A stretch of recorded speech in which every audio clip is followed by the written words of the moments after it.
Okay. Gonna just go right into it. Although I'm stuck in the desert, actually. Um, right, because I can just teleport to where we need to go. So, we have to do Arthur's Rest, North Reach, and Dollar Mill. Ah, I guess if I'm being honest, this one was kind of the most annoying. Although North Reach kind of sucked because it was racist town. But, like, Lubor was just kind of a dick. And the only reason why it was kind of tolerable was that we had our uncle there. So, like, I hate where the dame is at, but I find her quite funny in how she throws off Clive. Alright, what's up, Blue Boy? Sid, your new companion appears much more formidable than your uncle. Look at. Should I be worried? I mean, she is, but. You haven't been introduced. Jill, Clive has told me much about you. All Insulting my lies, I'm poor sure. uncle. Your Stolas said that Dalamil has a bandit problem. Indeed. Although, you're a little late. They left with our food and guild days ago. Any idea where they went? I'm sorry. The desert's a big place. Your guess is as good as mine. I had challenges to But the do. fact is, I have more immediate concerns. What did you say to me? What did you say? Ah, as if by magic. Let's just say we've yet to reach a consensus about how to solve Dalimil's little problem. And at this rate, it won't be the actions of the bandits which prove to be our undoing. It will be our own. Now, I've tried reasoning with the dissenting parties, but even the Desert Hare has limits. Perhaps we could talk to them. What makes you think they listen to us? What makes you think they won't? She makes a fair point, Sid. And you won't have wasted much of your precious time if you fail. They're just across the courtyard. Why? Suppose we just follow the shouting. Like, look.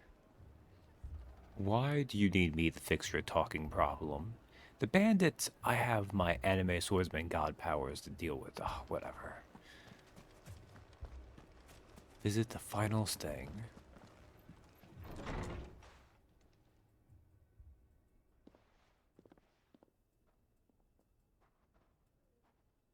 You wouldn't talk like that if it had been your men whose throats were slit.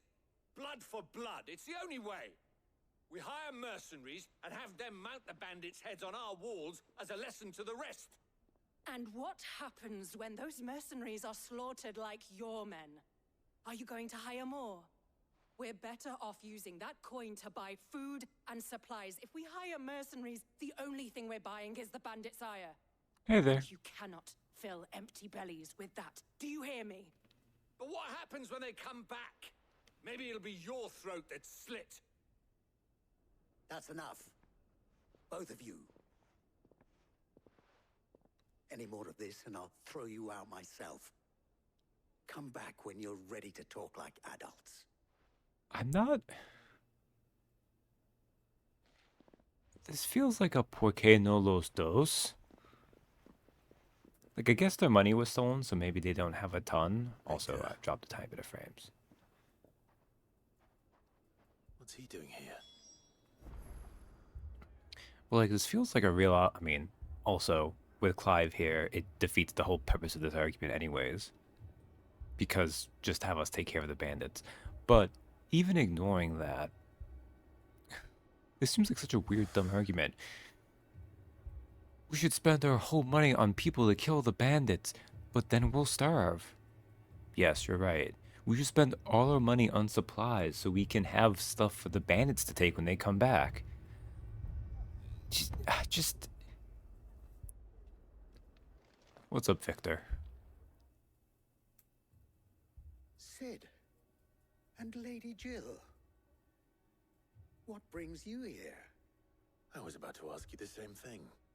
Costness is in chaos, and the markets have all but ceased to operate. The Briar's Kiss here in Dalamil is the only place I can reliably obtain.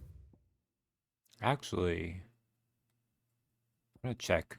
Victor, Festus, Dalmekia from his hometown of Costas. I do not remember Victor, so I'm glad Clive did. Valisthea. Ah, okay, this is because of Primogenesis. A realm comprising the twin continents of Storm and Ash, over which the Mother Crystals stand timeless vigil. Timeless, that is, until Sid and his disciples commenced their campaign to bring each one crashing down, spreading chaos and confusion to every corner of the land. When ill-omened clouds summoned by Ultima gathered over Valisthea, the delicate balance governing the magic-yielding power of ether was finally shattered, and the realm was changed forever.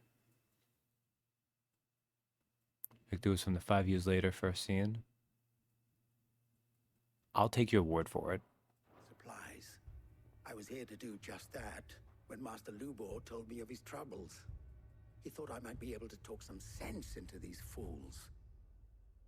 But if you're here, I suppose his patience must be waning. Who are those people? Those were the thorns in Lubor's side. And the reason this place might be headed the same way as Costner's. It's these accursed skies. The darkness is enough to drive a man to madness. Or an entire city, for that matter. We're still working on the skies. But in the meantime, perhaps we can find a solution to Dalamil's problems. What if I kill those two? For all our sakes. I'm pretty sure that would solve the issue. That's a little bit violent, though, I guess. Speak with Lubo. That did not explain. Come here. Torgal, I need to deal with someone actually intelligent. Because these NPCs...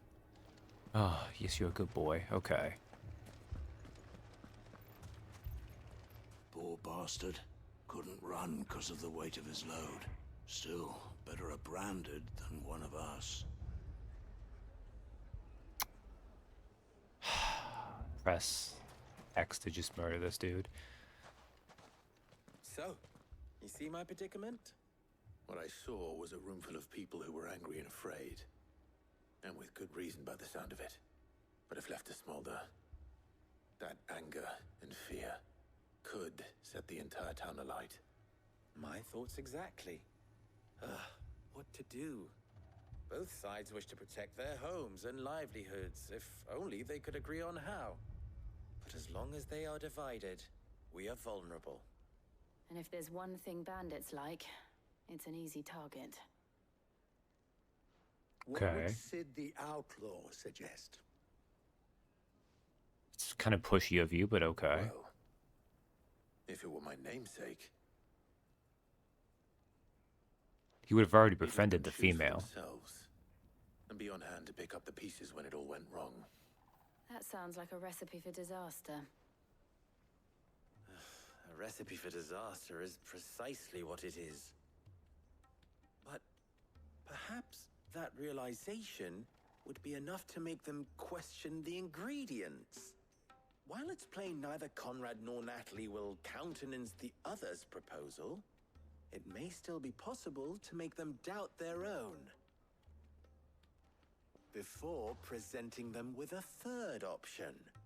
And that would be?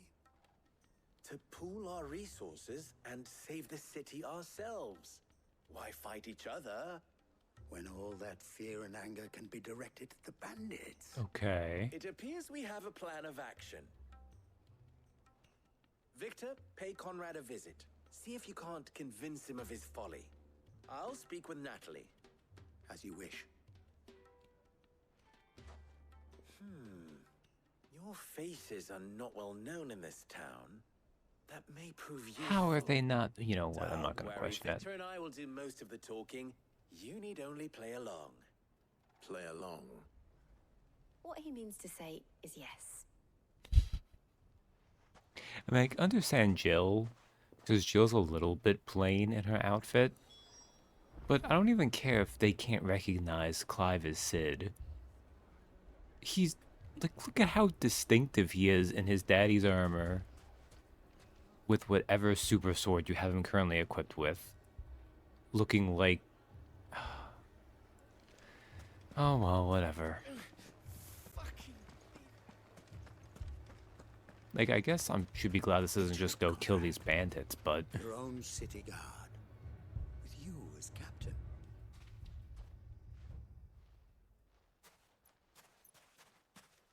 Ah, here she is. The Lady of the Spear herself. Conrad, may I introduce you to Jane, commander of the Red Wings, the oldest mercenary guild in the Free Cities. A pleasure, my lady. The Okay. pleasure is all mine. As I told you, I summoned the commander here from Canberra to inquire about a contract. Victor says you told him no.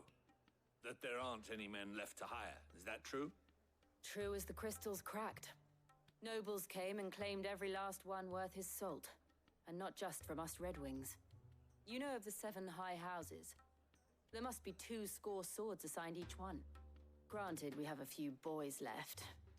If it's boys you're looking for. Well, Conrad, are you saying that Dalamil's finest cannot defend this town better than a gaggle of unblooded striplings?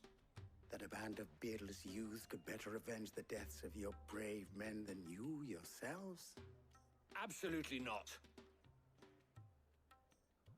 We'll show those bastards who they're dealing with.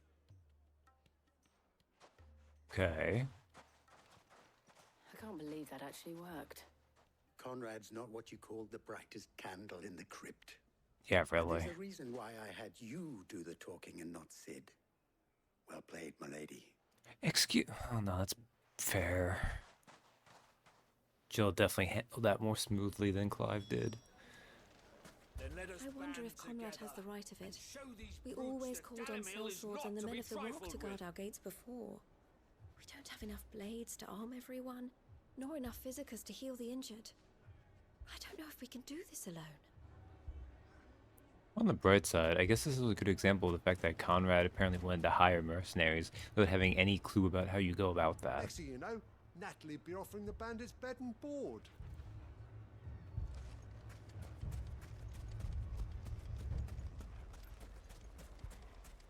Just like, oh, this is a random mercenary leader. You're right. Oh, and all of our men is... I like how we had to fake that whole thing, too, when... Oh, whatever. My shop. If I had my pickaxe, I would... Like, admittedly, it is one of those things that this is kind of realistic. Like, people would be freaking out. Dumb mob mentalities would take place. It would kind of grip the place. They're not thinking well. Something, and we may yet be allowed to keep it. Yes. Ah, here he is now.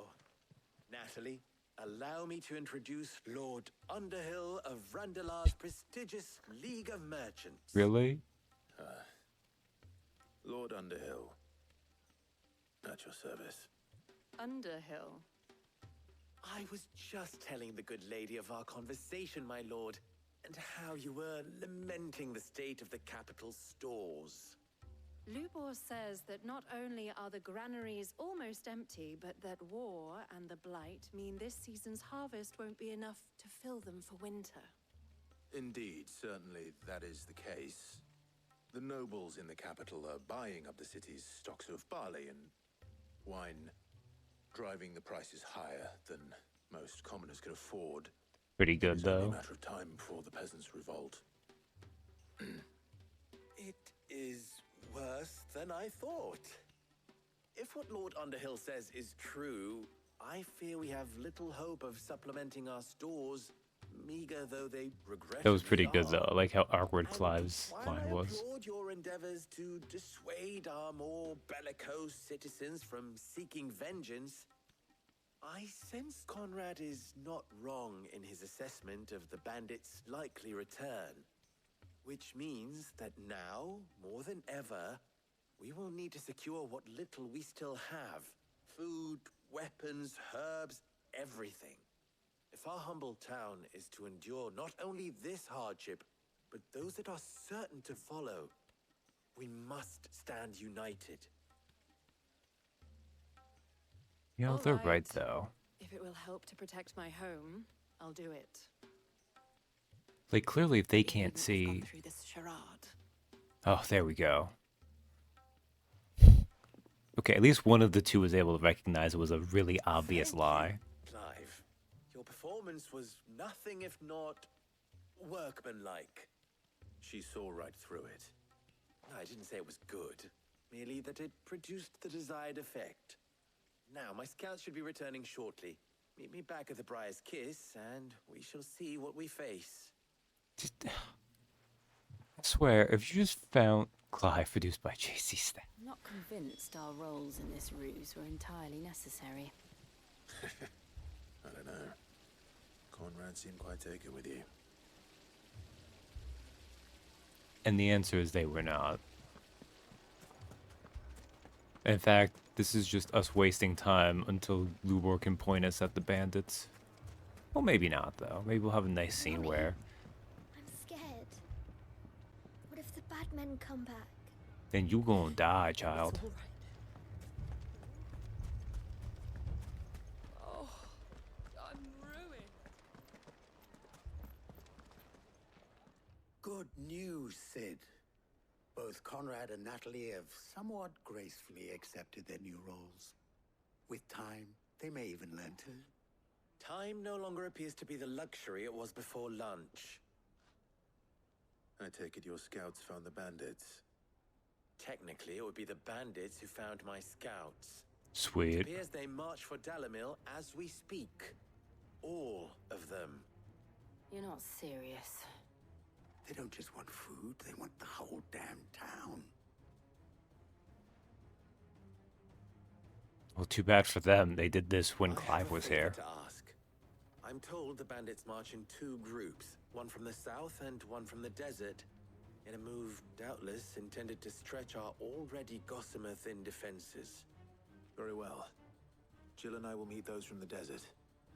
But what of the rest? The rest, my friend, the city shall fight. Together. Mistakes, I concede, are high. But if this does not unite Dalimil, nothing will. That is a lot of faith to put into those who had their hands around each other's throats but a moment ago. Then it will be for us to see that their hands are kept occupied. And I do mean us. I thought you might say that. We'll hold them off for as long as we can. And we will do the same. Alright. I mean, at least they're gonna hold off one half. Now, admittedly, I'm pretty sure Jill could probably take one side while Clive and Torgal take care of the other, but you know. It is what it is. Okay, I want to make sure... No? I guess it still needs to be a cutscene. There we go. The women folk have come to welcome us. I'll take that one. He's Nice. all yours. Does one of you want to attack?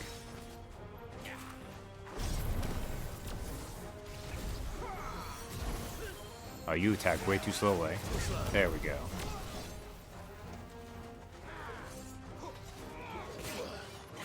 And that time, it took too long for me. Excuse you.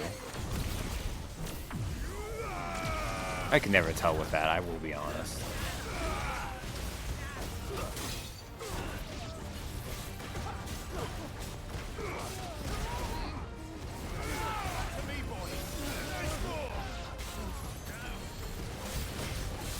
They mean to overwhelm us. Oh, good luck to them, I guess.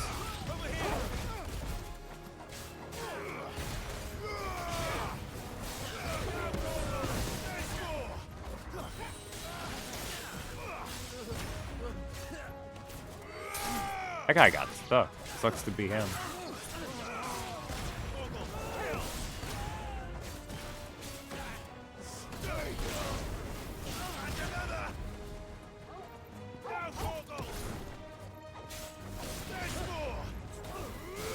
I'm bad at using Torgal to air juggle people. Oh, even more of them are coming. Okay. Do you have anyone big with you guys yet?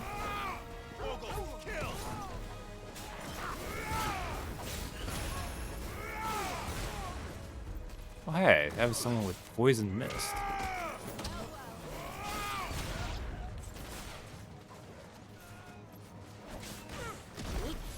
Let's just use this.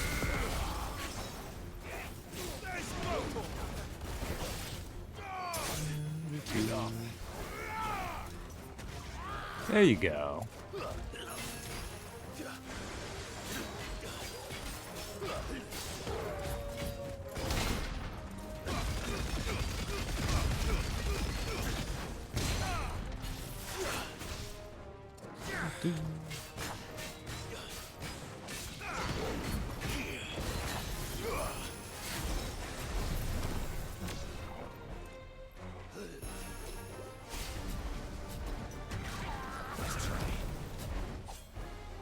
Come on, keep attacking me. You can take... That one didn't work. There we go.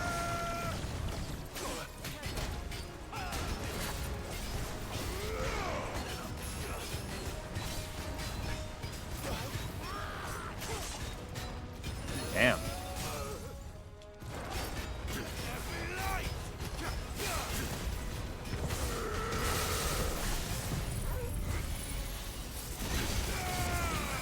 Well, that's assaulting down.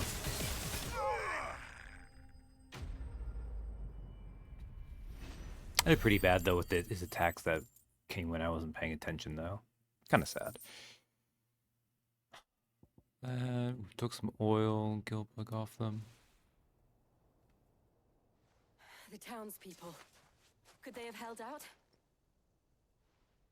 I don't hear any fighting. What do you think? That we should hurry. I'm sure they're fine. Unless the bandits sent their stronger side that way. No, they're fine. Like, they even beat them without us even looking.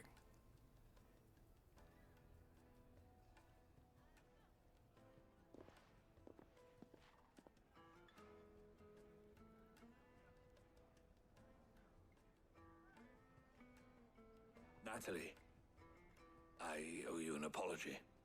You did well out there. The inn would have been lost had you not held the line. Without you, there would have been no line to hold. You saved us, Conrad. You saved Dalamil. We all saved Dalimil. Yay, it takes a village. Good job, guys. Conrad seems to have had a change of heart. I'd say they both have. I take it from your presence that our visitors from the desert won't be joining us either. Pity.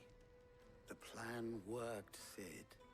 Granted, it only took an army of bloodthirsty bandits at our gate. Well, it takes a Clive. Why quibble over the details? We are united, and that is all that matters. As for you, Sid, you fight considerably better than you act. I could have done better, honestly. I'll take that as a compliment. Quest complete.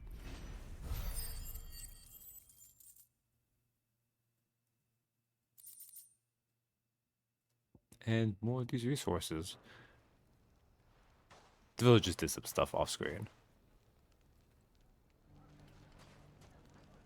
Alright. No side quests. I guess the side quests are all like the optional challenging content. Dalimil will forever be in your debt. But don't go trying to take advantage of that. Now, if I could only convince the people of Costness to work together. They were talking, but I kind of ignored them halfway through. Bandits may be no more, but look what they've left us with. We have a hard time putting this place back together. Oh, nonsense. As long as we all do our bit, Dalimil will be back to her old self in no time. Alright. I guess Racist Town should be next. They'll leave Merthyr for last. I don't remember what the... Because they had different things that were endangering them, but I don't remember which was which. Heard a bloke saying he saw ghosts on the far side of the wall.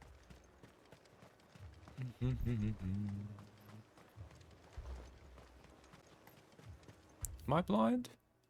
No, I just happened to go the one way that wouldn't go around. I saw it Nice. with my own eyes. The whole of Oriflamme.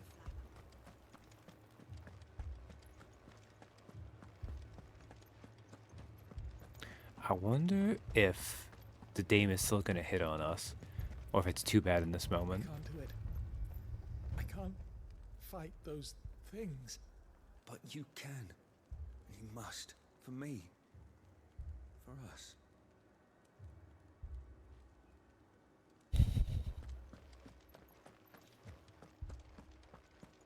It's kind of funny when the prostitute's like, "You have to do it for me, babe. My lord. My lady. You're not the Receive dame." the dame's message. There have been sightings of strange creatures, I understand. With the blue eyes. Yes. Like a Kashik, but different. They've taken so many. I've lost count. Akashic, but different. Ultimus thralls. And what of your mistress? Is she here? Oh, no. She went to the garrison to ask what they were planning on doing about all this. That Then does we'll sound leave like her her, all there. right. Why we fight? I don't know if now is the time to Karen at the garrison. Oh, actually, while we're here, what are you two doing? More arrived from the capital this morning. I know. They could hardly stand.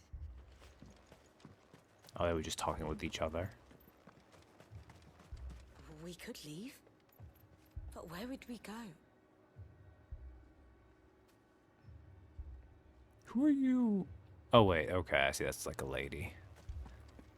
I thought she was holding, like, a staff in her hand or something, but no, that was just a broom. Which I guess a broom is kind of like a staff, just a I heard the bells. cleaning Is one. the captain back already? Did you not hear? The captain's dead. As are half our men. I skipped the second line of that conversation. I think because last time I was distracted by the bird here with his dog.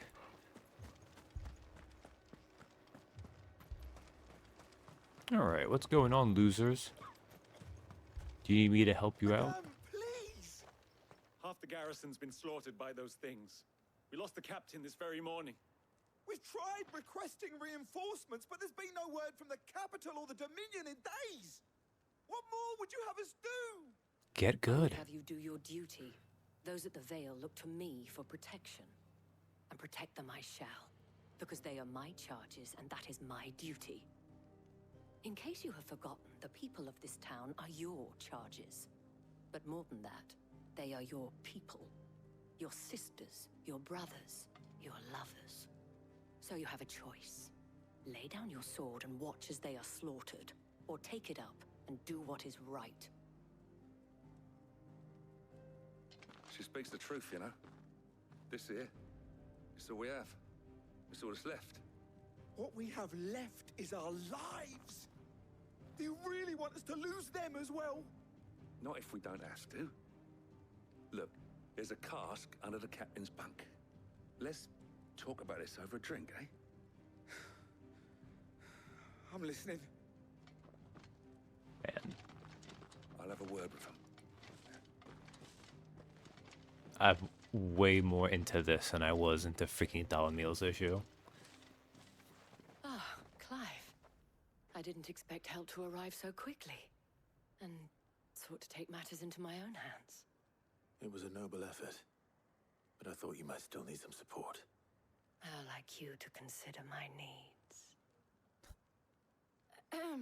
What we need to consider is where the creatures came from. Thank you, Jill. The way the survivors speak of them, I think they appeared out of thin air. And perhaps they did. It's hard to know what to believe these days.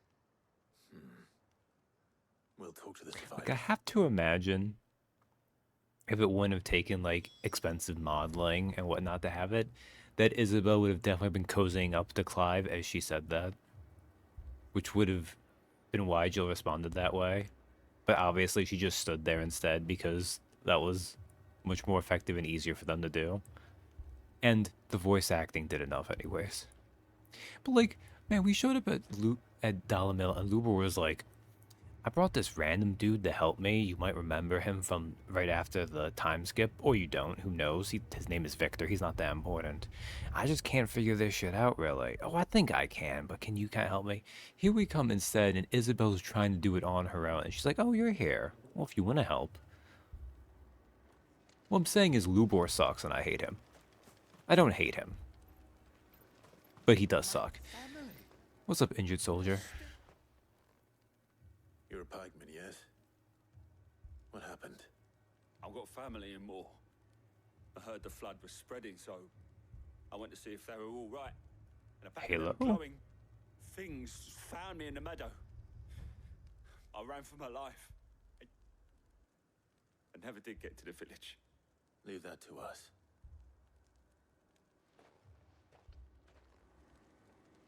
All right. It's all right. And you are a refugee. Did you see the creatures that attacked you? Creatures? Yeah, they came out of nowhere. They went for Joseph first, then me, and then they were just gone. Probably not go well for Joseph. On the road from Oriflamme. We just passed Moor when... Where's my Joseph? It's all right. Just rest now. At least we have an idea of where the thralls might be now. We should head for more. It took off the captain's head. Before we could even draw his steel. I'm not going back out there. You hear me? Fuck this! Okay, I'm gonna assume they're led by one of the guys with the scythe, which is fair. I find those guys annoying too. Because if otherwise, if it's just the basic thralls, you soldiers suck. Okay, where do you want me to go, game? This way? Eh. The two soldiers were carrying another. Ooh, that's a line. He didn't have any legs. It was all they could do to escape. They just left the bodies there in the flood. I mean, yeah, but some of them can be better than others. Fly, Ambrosia. Let's go.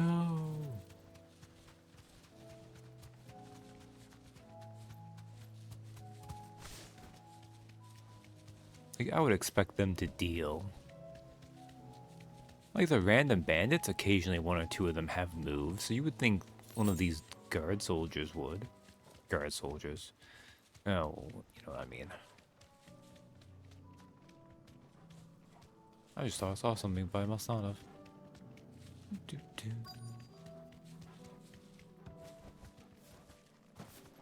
Bro, she's like, I'm having nothing of this quest. Look. I see them. With me. What? Come on.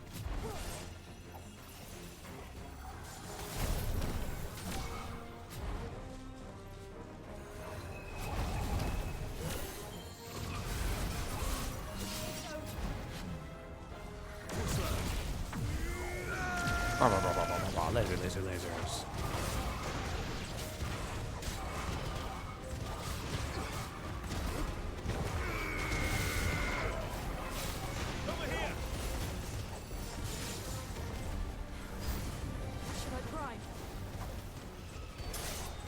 Jill, are you kidding me? Why would you prime for this?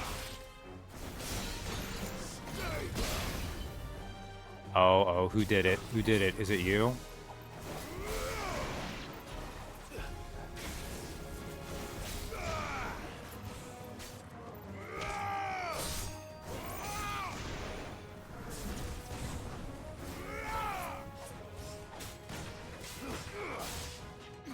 You sometimes miss the Phoenix.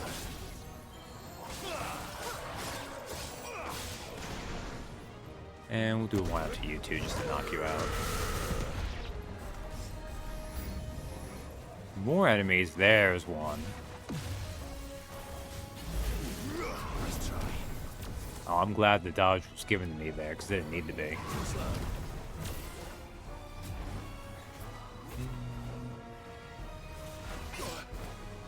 Oh, there you are. Well, damn, look at you dodging me like that.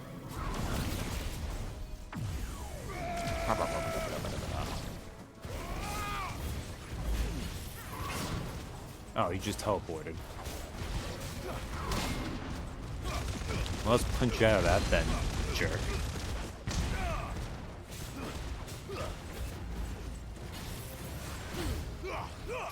And knock you down.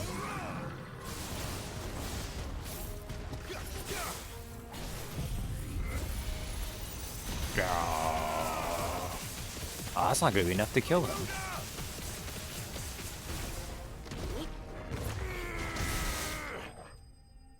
Then it was enough to kill him. Also, Jill and Torgal did wonderful cleaning up the rest of those enemies during that.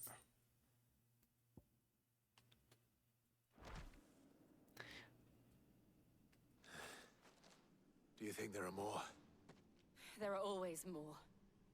But I'd say we've done what we can for the time being. Then we should let Isabel know. They're good for mob cleanup, it's true.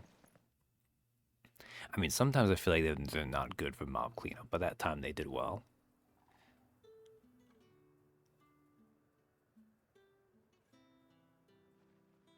We get back, and Isabel's like, okay, I had all of my prostitutes sleep with them. The guys are gonna do their work now. There will be more. Many more. And you'll need to be ready for them. Oh, we shall. Isn't that right, Captain? Yes, milady. The garrison will be ready. Philippe here has convinced most of the men to remain at their posts, for now at least. Good job, Philippe. Hearing that the Dane would look kindly on any man who committed himself to the task certainly didn't hurt. It's not the most selfless of motives, I'll admit. But whatever it takes, eh? Now me, I never needed convincing. I became a soldier to protect the people I love. And the people I love include the ones standing before me. Handsome and chivalrous. Look at that, the dame. If you don't mind, I have sentries to post. Milady. Jill might not murder you now. Lest you wonder, I'm not foolish enough to believe that this has solved all of my problems. But it has solved one, and that's one fewer than I had this morning. Thank you again, Clive.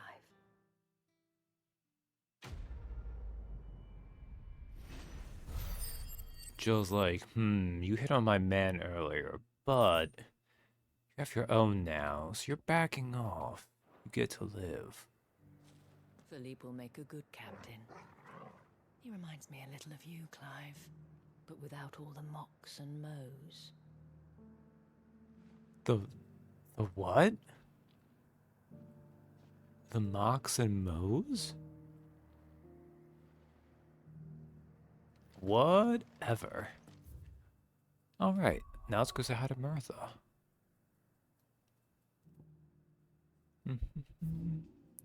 Local map. Martha's Rest. Oh yeah, the mocks and mows. The Akashic attacked us out of the blue, and there's no telling when they might be back. You'd best keep that sword handy, Sid. Ah, right. This is the one where it's just like creatures going crazy. If we don't get him to a healer. But all our beds are taken. Don't worry. Torgal, this is your time. Heal him, boy. It's like, no, a healer who can heal more than 12 HP at a time. Martha, it's good to see you. And you, Clive. Jill? Otto said you'd been attacked by Akashic. What exactly happened here? Those skies are what happened. Not long after they fell dark, we had our first visit. There were hundreds of them.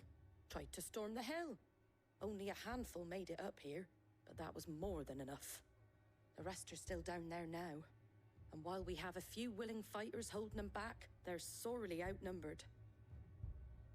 What do you think, Clive? That we join the fight. I thought you'd never offer.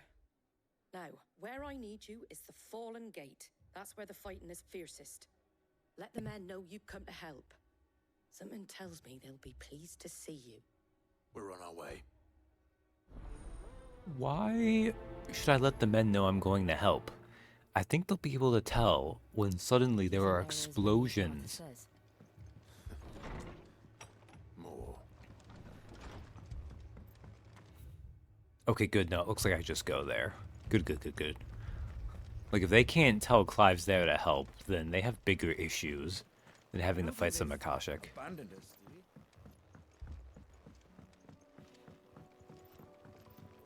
Yeah, it doesn't really feel close enough to merit bringing out Ambrosia.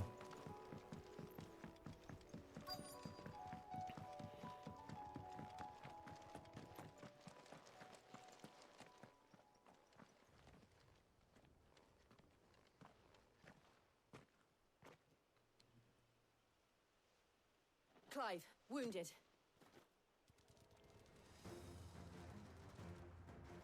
We deal with the Akashic first.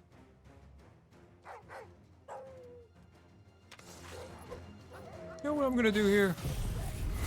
Just gonna laser these first ones. Laser, laser, laser, laser, laser, laser, laser. Most of them were actually out of laser range. It's a shame.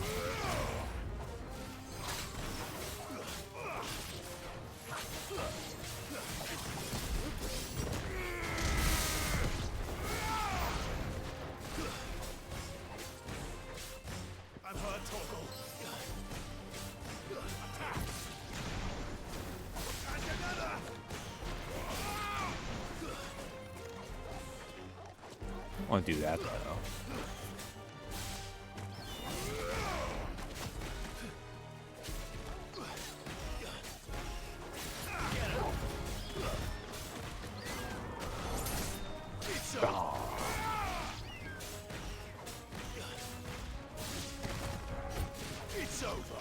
Oh, there are birds fighting us, huh?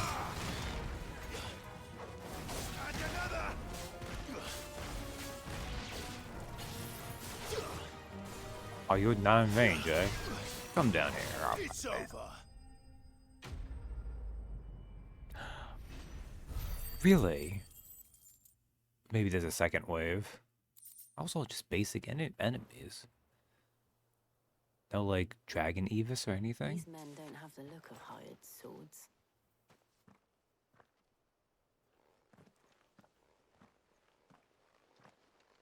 If you've come to rob this place,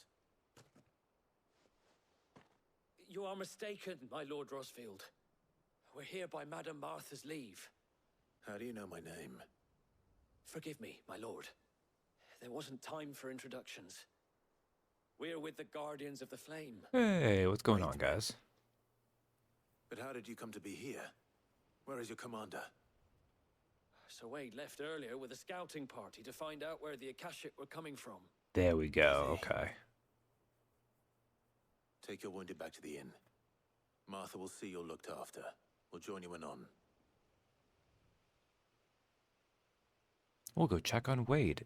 Make sure he didn't die off screen. No, never mind. We'll make sure these guys are settled on first. Then we'll check on Wade. And to think you took them for thieves. A fine reward for holding off the horde, that is. When did Wade and his men arrive? Not long after Rosalith fell.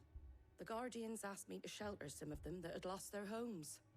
They were making ready to leave just as the skies turned, and we agreed it was best we stuck together.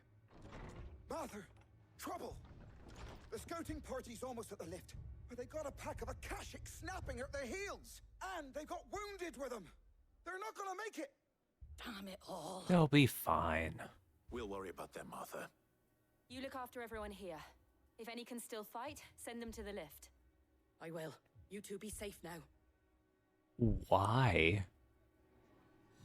Clive and Jill, if you two are going, what else are random soldiers gonna do? Like the Guardians were going as quick as they could, but without any injured. They might make... The lift can only carry a few at a time. Sorry, you're Those taking way Akashic too get as long. far as the cliff. Wade's men will have nowhere to run. Like, he was taking so long for that second line. I was like, I'll just go and talk to Martha. Alright. Lift is this way? This way. My brothers. Aw. Mad dogs.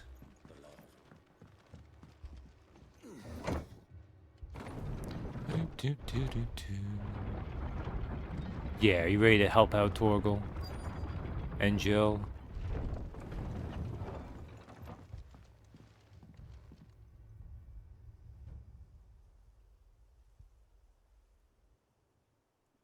Squire, I need you to get those who can still walk up the lift to Martha's. But what about... I didn't ask, Oscar. Sir. Oscar. Sir Wade. Clive, we don't need to call him Sir Wade anymore. If you aren't a sight for sore eyes. Martha seemed to think you might need some help. And by the looks of it...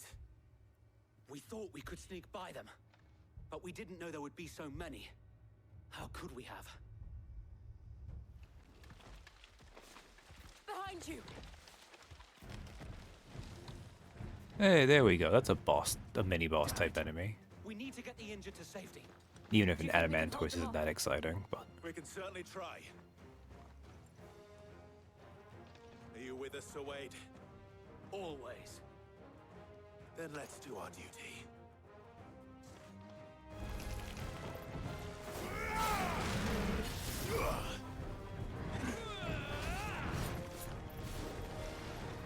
Too slow.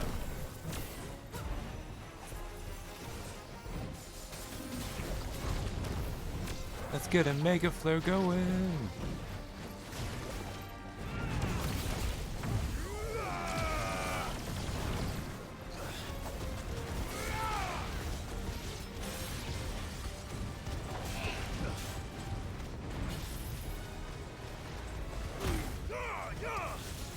You silly Adamantoise.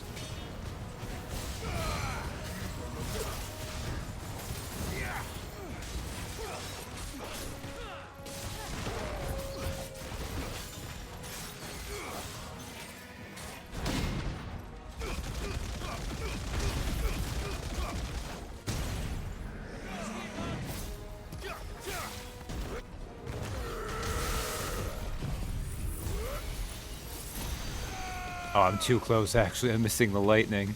Whoops. Oh, well.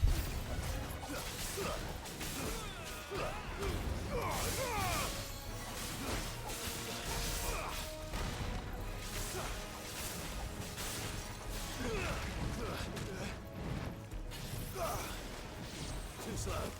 And another!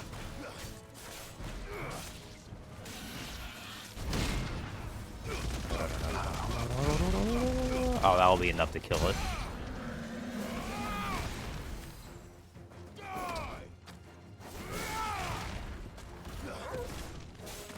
Farewell. I also like, too, if an enemy's in the air...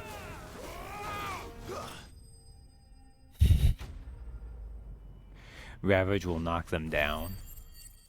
Also, I love how we stole Wade's kill at the end there. Just my little magic pew. Or he's like, I got it, and Clive's like, no, I've got it. It has 0.1 health left. I don't think so. And yet again, you've pulled me from the flames. It's just a pity I keep walking into them. You've never been one to shy away from danger, Sir Wade. Like any shield worthy of the name. I see you're all in one piece. Martha! Is something wrong? The lookout saw smoke coming from down Eastpool way. Too thick to be a hearth. A second horde. Feel like finishing the job. Always. Jill and I will make for Eastpool. You'll need to move the injured without us. Don't you worry about them. The moment my men are safe, I'll follow. Good luck. Wow, this one's way more involved than the other two were. In terms of actual combat.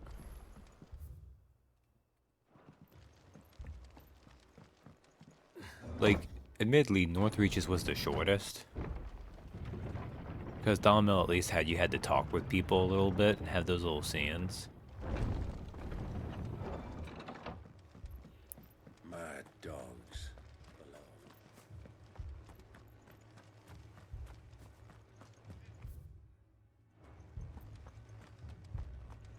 Oh. Thanks to the Akashic, all of the men are either on watch, readying for the next attack, or confined to their sickbeds. All while my bed remains as cold and as empty as those demons' hearts. Poor courtesan. She can't make any money because of the attacks. Oh, man. I mean, there is something to be said for that the town you're in is in danger. Just patch me up as quick as you can and get me back out there. My brothers need me. When the prostitutes can't get any business, like, things are definitely pretty dire.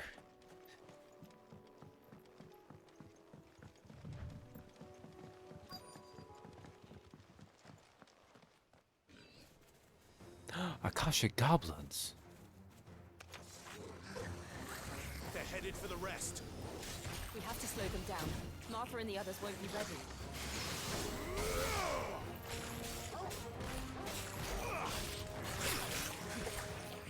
You know what? Mega Flare might help here.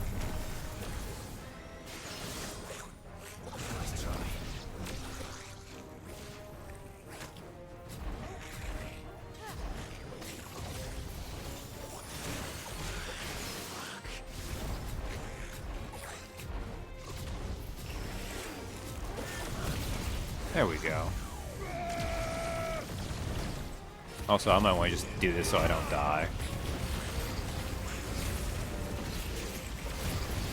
My HP was getting kind of low there.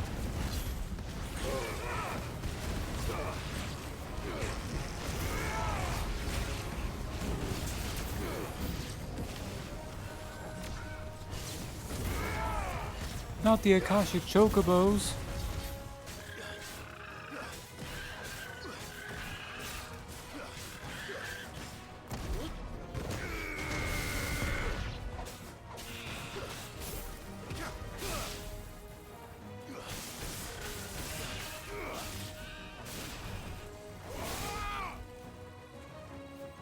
I didn't even know there was a Chocobo back here. Good job, Joe.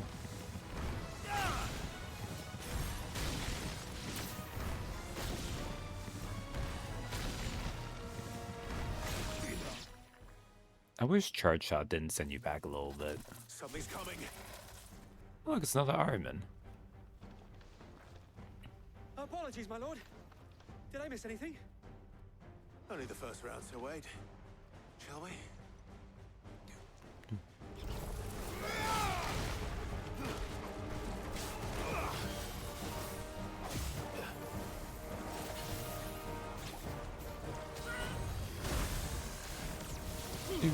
Oh, it's another Akashic Plague, eh?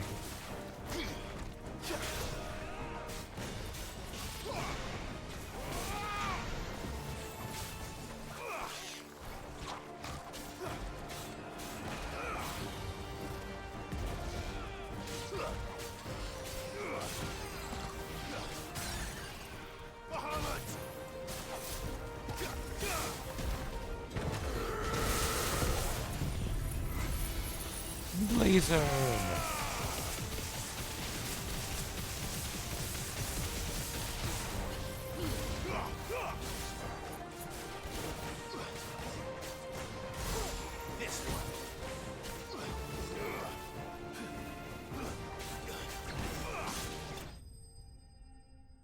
There we go. I was pretty sure I could kill that before it finished getting off its move.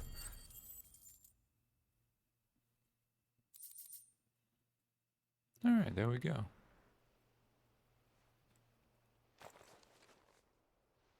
Do you see any more? No. I think that was the last of them. But it won't be long before the next lot arrive. Then we make for Martha's while we can. Ah, yes, the defensive bastion that is known as Martha's.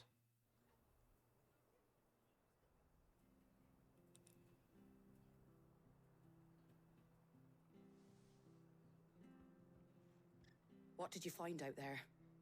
The same as Sir Wade. Scores of Akashic. Well, wherever they came from, they're gone now.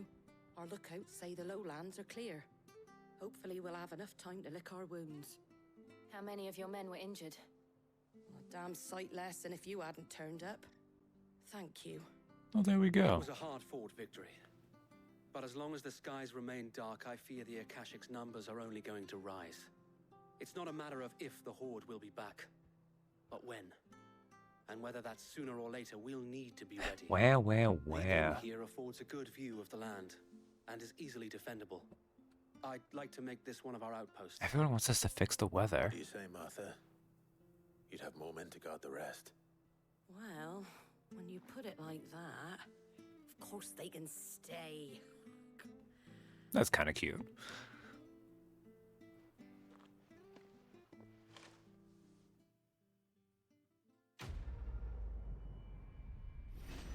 It feels almost a weird bit like all the female NPCs that are Clive's friends are getting paired off.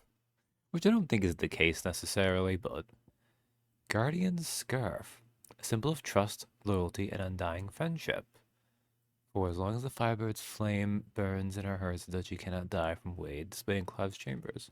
Okay. I don't know why I got that, but it was nice I did, I guess. My lord, there's someone I'd like you to meet.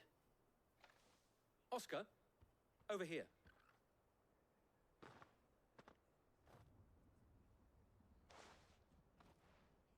It is an honor to make your acquaintance, Lord Rossfield. Why should I care, I'm Wade? Oscar. Oscar of House Murdoch. Murdoch? I wasn't aware the Lord Commander had I children. guess that'd be wise. Oh, he didn't. But his brother, my father, did. I am Sir Rodney's nephew. Oh, that's cute. Look, otherwise they'll get snowed into their homes. Well, go on then. It's not for me to ask him. Yes, Sir Wade.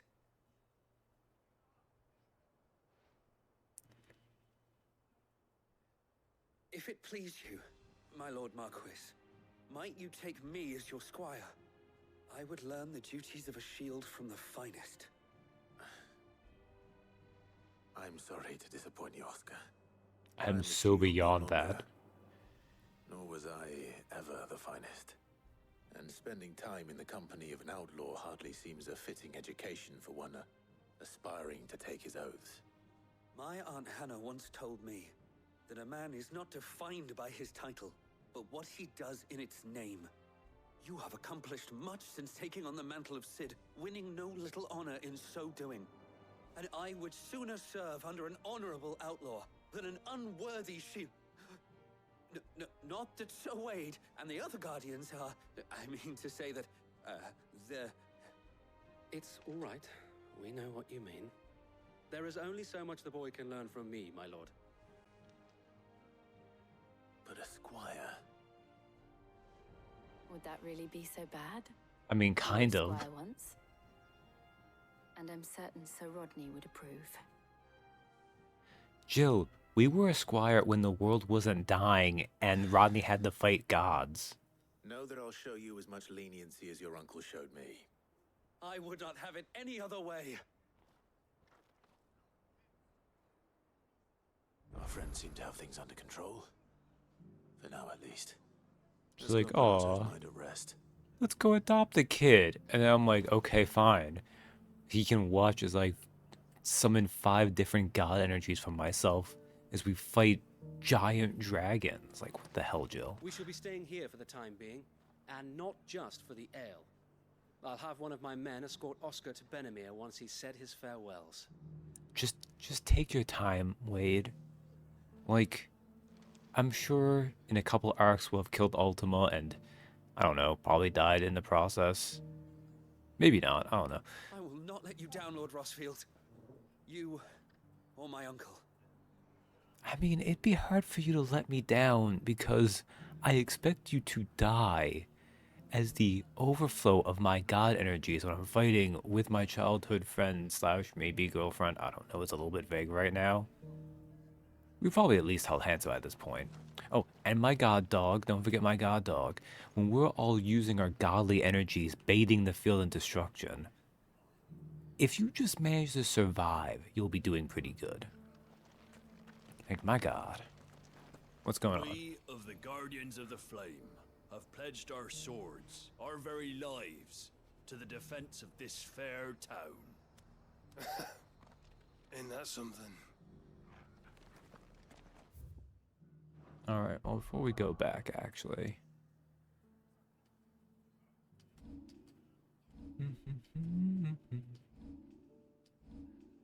I have 3,500 points. Let's see. Those had to be mastered. Where are you, Bahamut? Here you are. What does upgrading this give me? Increase the number of hits inflicted by the beam.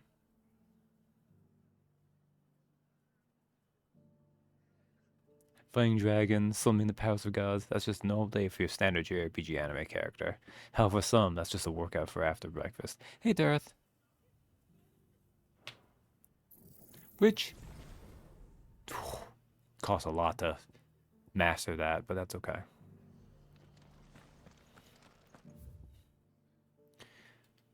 But yeah, I don't believe in Oscar's ability to take that, but I guess we'll get someone to add. Plus, Oscar, our squire, can be a new person for Asta to lust after. I'd be happy to tell Otto everything that happened. But I know he appreciates it when you spare him the time. Oh, do you think, was this enough of a main quest? Did you see that? Tell me you saw that. It wasn't a story mission, so I assume Asta hasn't reset herself yet, but... Hey, Donnie.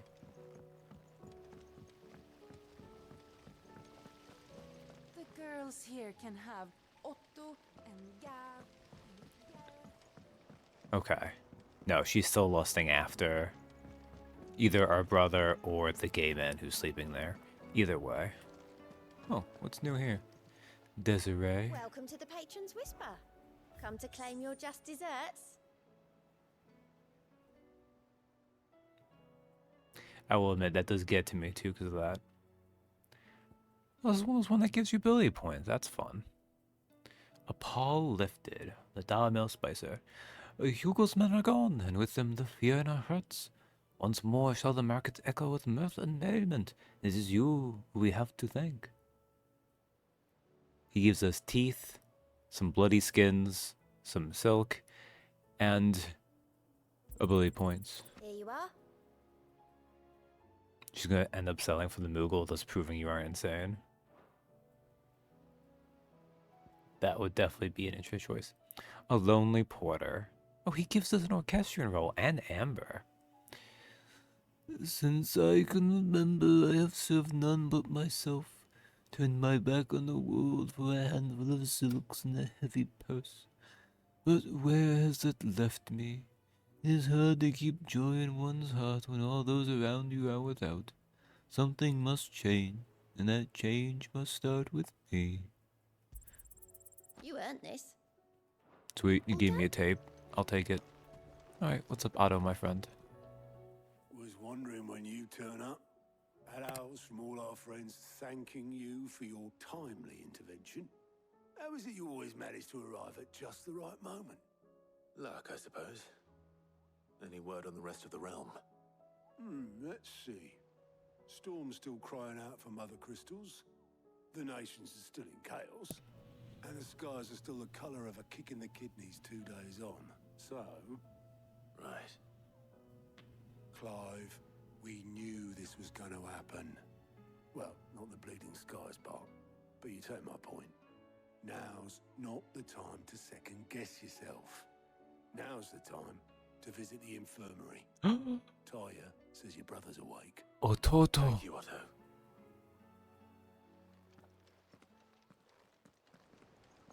We'll get to see how dying Joshua is.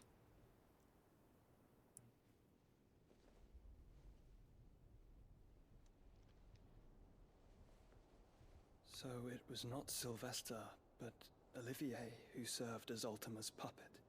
And when Dion learned of this, he sought to slay the fiend.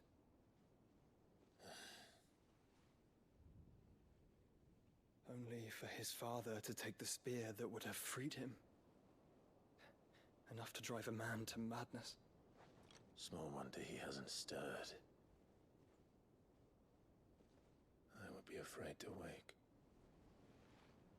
Had I but reached out to him sooner, warned him of the threat Ultima posed.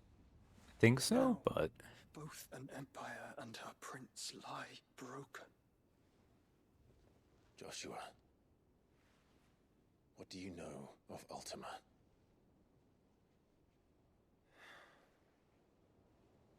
Very little, I'm afraid. Despite my best efforts. 18 years ago, as I lay buried beneath the rubble of Phoenix Gate, 'twas not death who came for me, but another. And it was while in my rescuer's care I first heard of Ultima. I've been chasing his shadow ever since.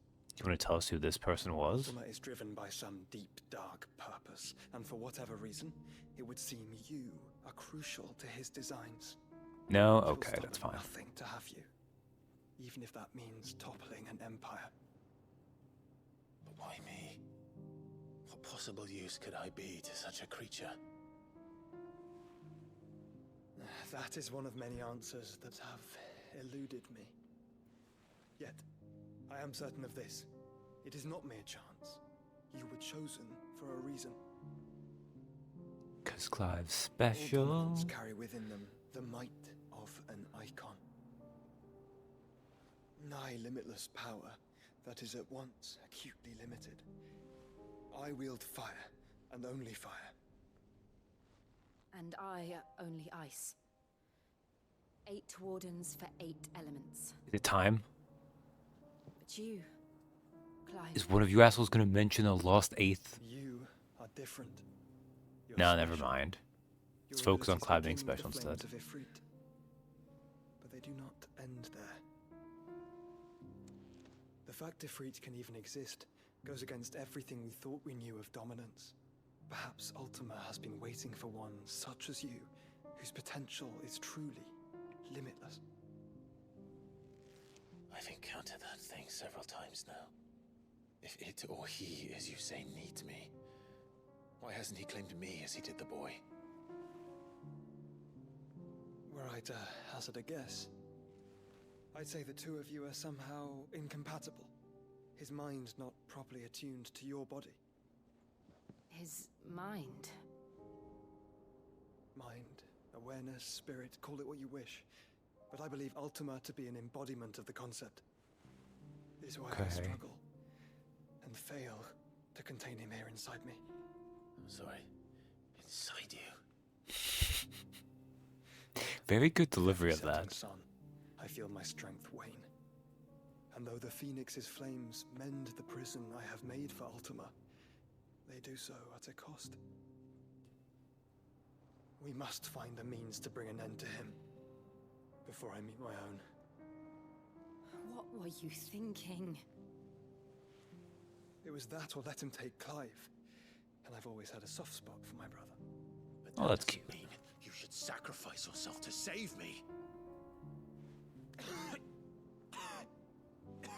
I mean, guys, I would also worry about the fact that while imprisoned, Ultima is still doing this much damage. Canvarark? There's an army of Akashic at the gates of Canver. Sweet.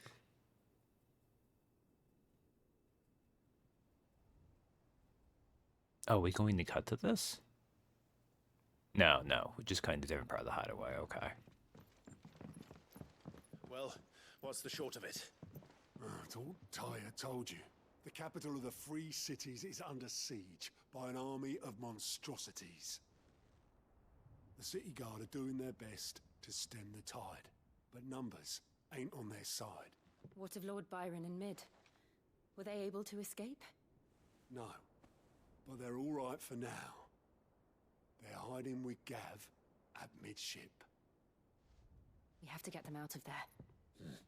And we shall. Otto, prepare a Stolas. Tell Gav to stay exactly where he is. Understood. Vivian, what's the swiftest route to the Free Cities? That sounds like a question for the map. Look here. This road, through Tabor, should provide the least trouble. Good. What a coincidence. Tabor is exactly where I'm bound. Joshua, bed is where you should be bound. You don't think I told him the exact same thing? Were Tyre not such a talented healer, I would surely have been inclined to agree. But, thanks to her ministrations, I feel I may safely rejoin my attendant, who was to wait for me in Tabor if we became separated. All right, we travel together. Clive.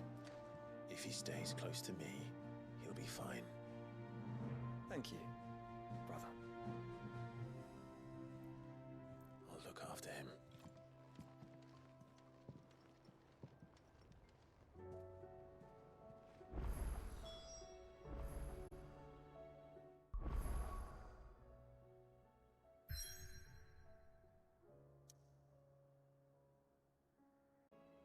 All right. Well, side quest unlocked. Among at least 3 side quests unlocked, as did some hunts. So I'm back. Let's get Vivian to pop this. How Nothing may I new help there you at today? least. Here you are. The state of the realm is ever-changing, Clive. Taya's right. Your brother is in no condition to travel. That's all I'll say on the matter. It's Mid, Gav, and your uncle we should be thinking about now.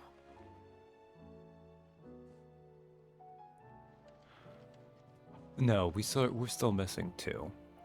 Jill has yet to share her Shiva powers with us. Very selfish of her. And we've not picked up Odin.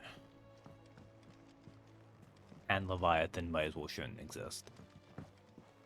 You know how I feel about this, but your brother's stubbornness knows no bounds. I'm starting to think it runs in the family.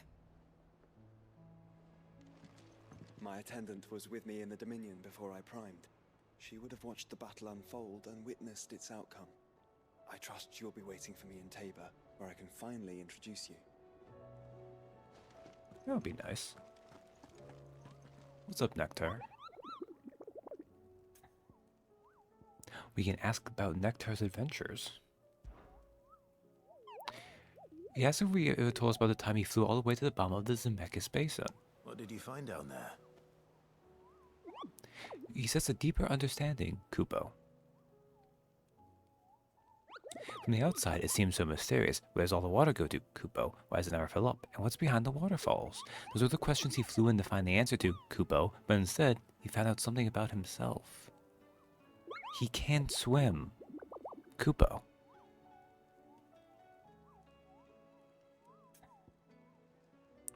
I mean, you can somehow fly, but I mean, you definitely look like you couldn't swim, but you also don't look like you would fly either.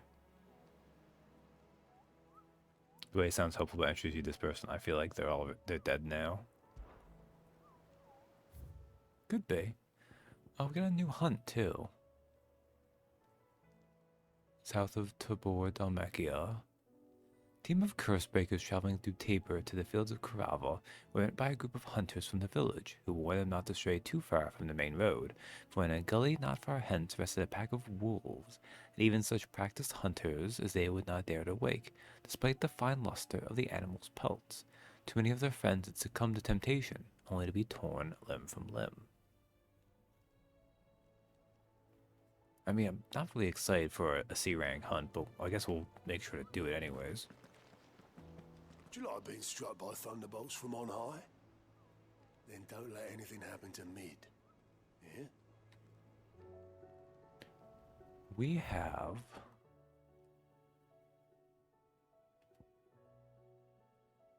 Oh, there's 3 side quests here, and a reading table side quest too. Well, let's pick up everything.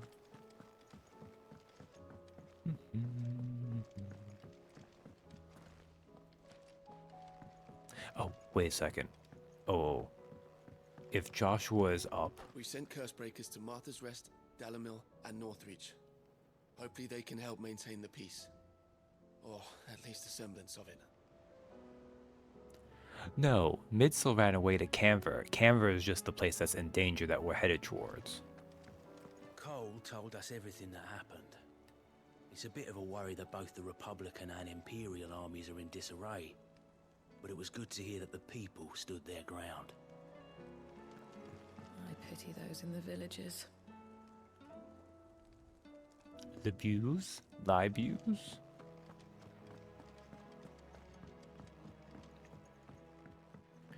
What I want to do... I'm getting too old for this. Alright, I can Morkant. hardly lift my arms. The curse, it's... You just need some rest. Okay, I'm curious if Asta's changed, because she was lusting after someone. The girls here can have Otto and Gav and Gareth and Cole and all the rest. My heart beats for another. Now, if only Lady Taya would let me into the infirmary to see him. Okay. So either, one, they didn't care enough to update this for when Joshua wakes up, or two, this does confirm that Asta the hopeless romantic is lusting after the unconscious has a boyfriend gay man. I hope for her case it's the former. It's probably the latter though.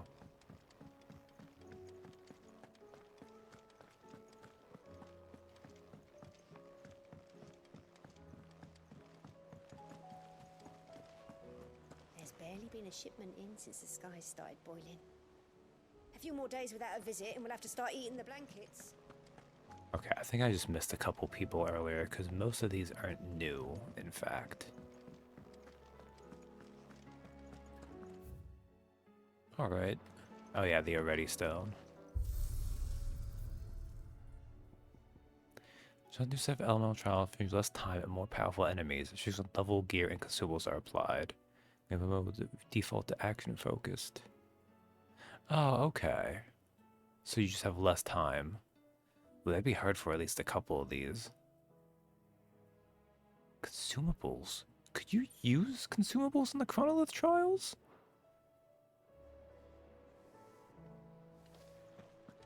I mean, I guess I wasn't checking because they disabled... You didn't get Torgal there. I didn't think you did, though. These are the same. Alright. It seems the hideaways. Blasted book. Maybe that's just a general thing they put there, because it applies to the other Ready Stone trials.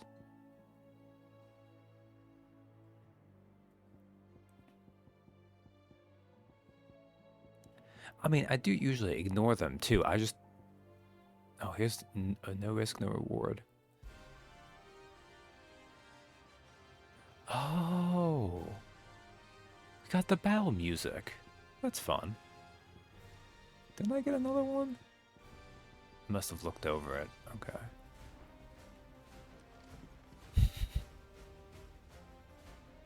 Okay, this is a little distracting.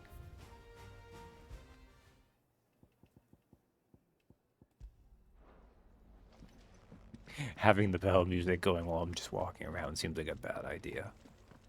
No, I have been doing a thing, but I also thought, and maybe this was just me being blind, it didn't look like I could use them there, though. Because I noticed you couldn't use Torgal, which made sense. It was only Clive going in the rock, so...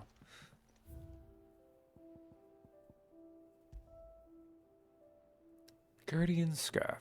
With this tippet, dyed red for the flames of the Firebird and the blood of his fallen Rosarian brothers, does Sir Wade pledge not only his loyalty, but the loyalty of the Guardians of the Flame.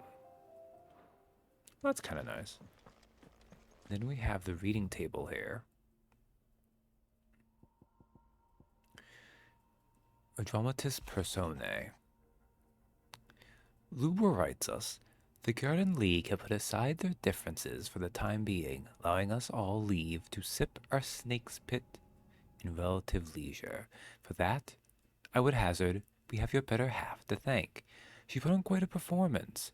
As for yours, well, from one aspiring thespian to another, might I suggest working on your delivery, and your projection, and those stiff limbs of yours, and your countenance, and, well, everything else. We wouldn't want to do the name Underhill a disservice now, would we, Lubor? It takes a special kind of asshole to write an entire letter to do this. I respect it. And he is lucky that Clive is not petty enough to make him suffer for it. Word from Northreach. The dame writes us, Clive, you have the town's thanks for helping rid us of the thralls, but we were neither of us so naive to think we have seen the end of their like. Good Philippe has taken to seeing that we are prepared should the ghouls come once again calling, but I often worry the rank of captain has begun to weigh heavily upon his shoulders, just as I imagine the same might be said of you and your burdens. But remember, should the weight ever become too much, you needn't stand alone. Our hearts and arms remain ever open, as do the Vale's doors. Isabel.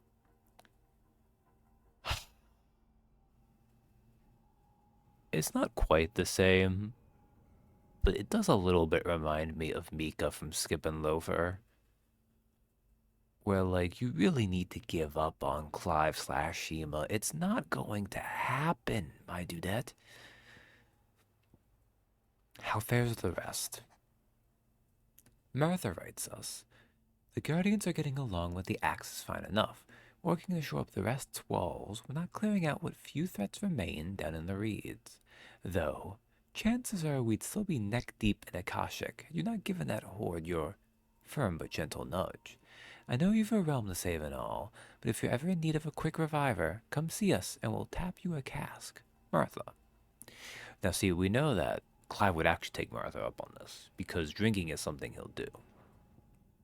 He's just not the sex. Clive's, you know. Flame burns bright. Wade writes us. Oh, Wade wrote us a lot too. You have an uncanny talent for showing up where you're most needed, my lord. Without your steel, I fear the rest would be in the hands of the Akashic, and us but more of their nameless numbers. However, with the horde now both thinned and fractured, we guardians can focus our efforts on putting down the smaller packs without the worry of being overwhelmed, while Martha's blood axes can return to defending the Tor. As for young Oscar, you will forgive my sudden request for taking him under your wing. He is a good man, attentive, polite, hard-working. So as you can see, he already has learned everything he can from me. He would do well to continue his squiring under a more worthy shield, and the realm has none more worthy than you. Wade. And then we have a humble request. Oh, Rutherford. I remember him. Okay, we did see him. Remember our uncle. I mean, it says right there, Seneschal. But our uncle did call out to him. Rutherford writes us, Master Clive, I apologize for this sudden and untoward gesture. Circumstances have forced me to seek immediate aid, and there is none other to whom I may turn. Your most esteemed Lord Uncle has presented me with a task most vexing, and I fear I am wholly unable to perform to his vaulted expectations, namely due to a marked lack of martial aptitude on my part. To wit, I am but a manservant, not a mercenary. While I maintain the fitness ample to attend to the needs of a manor, to the attending of bandits and back alleys I am sorely ill-equipped. If it please you, my lord, prithee come and see me at Martha's Rest, where I shall proceed to explain my predicament in full. Sebastian Rutherford, Seneschal to Lord Byron Rossfield. Yeah, we'll answer his summons. Rutherford? Wasn't that the name of my uncle's manservant? Where would he be at Martha's Rest? Clive. Smooth like Butler? Oh, that's a bad but good pun. Which way do I need to go? I need to go this way.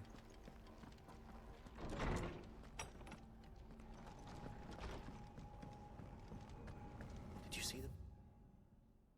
Okay, I have one here, and then there's one in here. Okay. Boo. Boo game. Hey, Dill. Smooth as Butler. Oh, man. Is a storm coming, Sid? Will there be thunder? You know, I think I realized that Tet has a bit of a lisp going on there. My memory is Rutherford beat Hazy. It's funny to me that Clive is like, wasn't Rutherford my uncle's manservant? And it's like, bro, he signed the letter, Seneschal, to Byron Rossfield. Oh, this is Shirley. Sid, perhaps you can help me solve a mystery. I can certainly try. Who's gone missing this time? It's not who, but what. Mid's scales, the ones she made for her workshop. I borrowed them to teach the little ones about weight, and shortly after the lesson, well, they vanished. My first thought was that they'd taken them off somewhere to play, but when I asked, they swore they had nothing to do with their having disappeared. Which almost certainly means they had everything to do with it.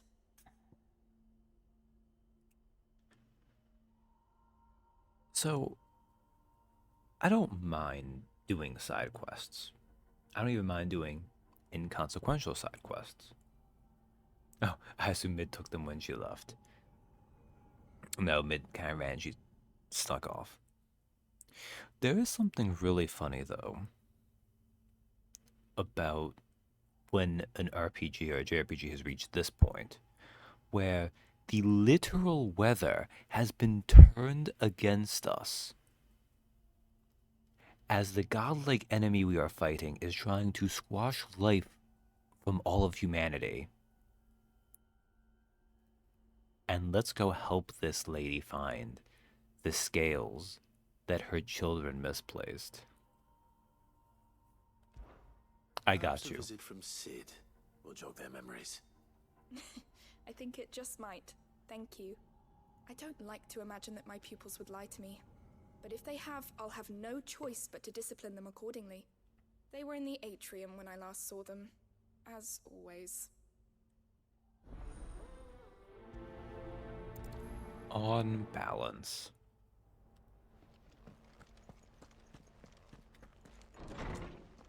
Alright, well, we have more kids to talk to, but we'll leave them off for now. We'll collect the rest of these. Blasted book. Oh no. Is this another recipe quest? I already have one poor bastard who is stuck loving scorpion tail stew. Lay it on me, Molly. Here, you put me in this situation, Clive. You can bloody well get me out of it. I need a hand with a recipe. Are you sure it's me you're looking for? I'm not much of a cook. I'm all the cook will be needing, thank you very much.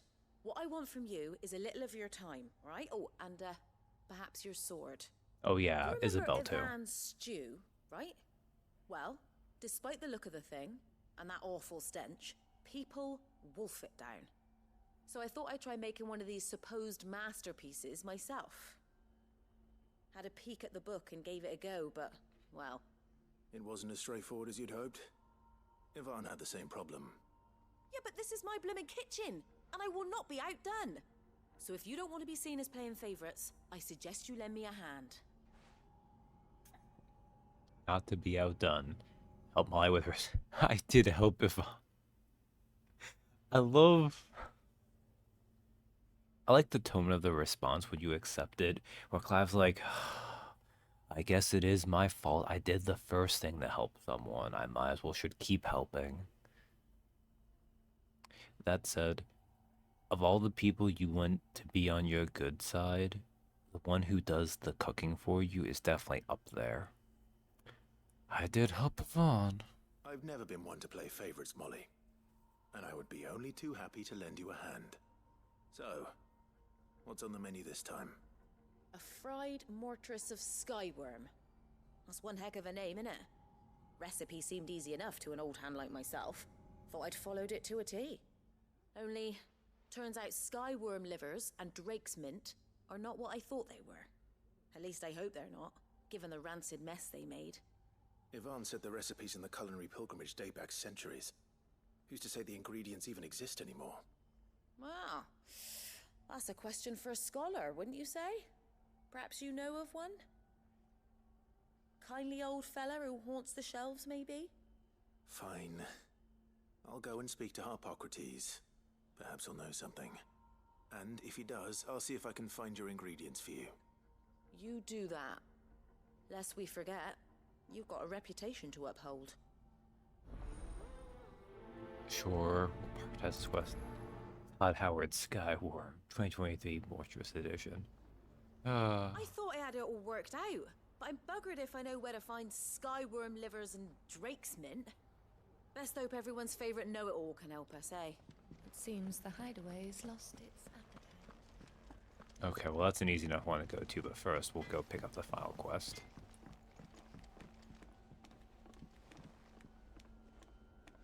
I'm really worried about what follows up on Eagle, but we'll be there eventually.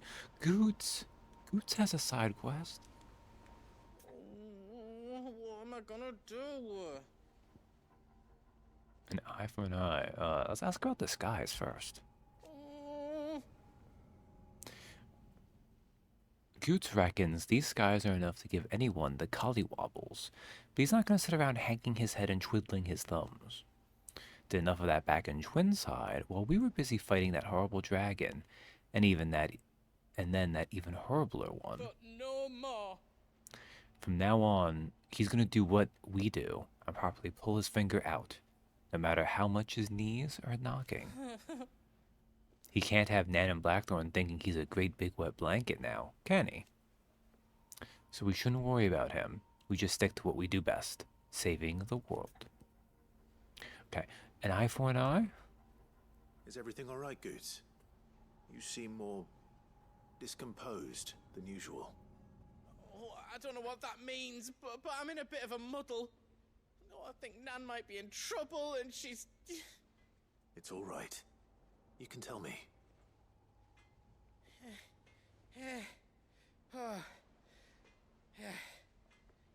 There was a trader came by.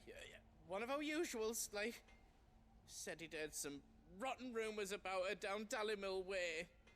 Folk are saying she's been selling to bandits and cutthroats and that. I mean, she's fond of a chance to make a coin or two, aye, but she'd never do business with baddies. Especially not the kind who go hurting people who haven't done out. I wanted to ask her about it myself, but I'm scared she'll give us a tongue lashing. She'd never give your tongue a lashing, though, would she? Goots, I'm sure you understand what the tongue... Whatever. I'm not afraid of a laugh.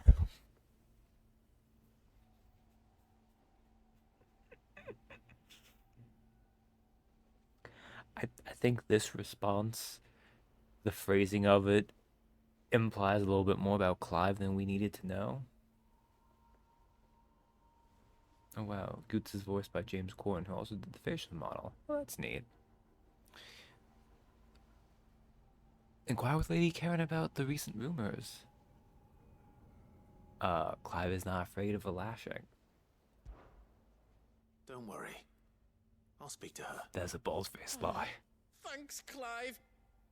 You'll let me know what she says, won't you? Of course. I'm sure it's all just a misunderstanding.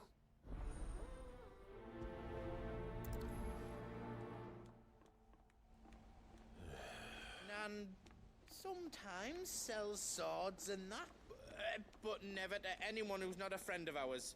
That's how it's been for as long as I've known her. You don't think it's true what people are saying, do you? Alright. Off limits, that means you. I wonder if we ever get to go in there. Alright, we'll talk to... Oh, I guess she's right here. Lady Karen. How's business? Not nearly as foul as the weather. You're doing good trade then? Both in and out of the hideaway? Clive just asked. Can't complain. Wait. What exactly are you getting at? Not once in 5 long years do you pay my affairs half a care. But here you are today, raking me over the coals like a bloody popoto. Just Popato? asking. Out of interest. All right. I'm here because I was told that certain rumors have been circulating. about you selling weapons to brigands. Oh, that was great. Are ya?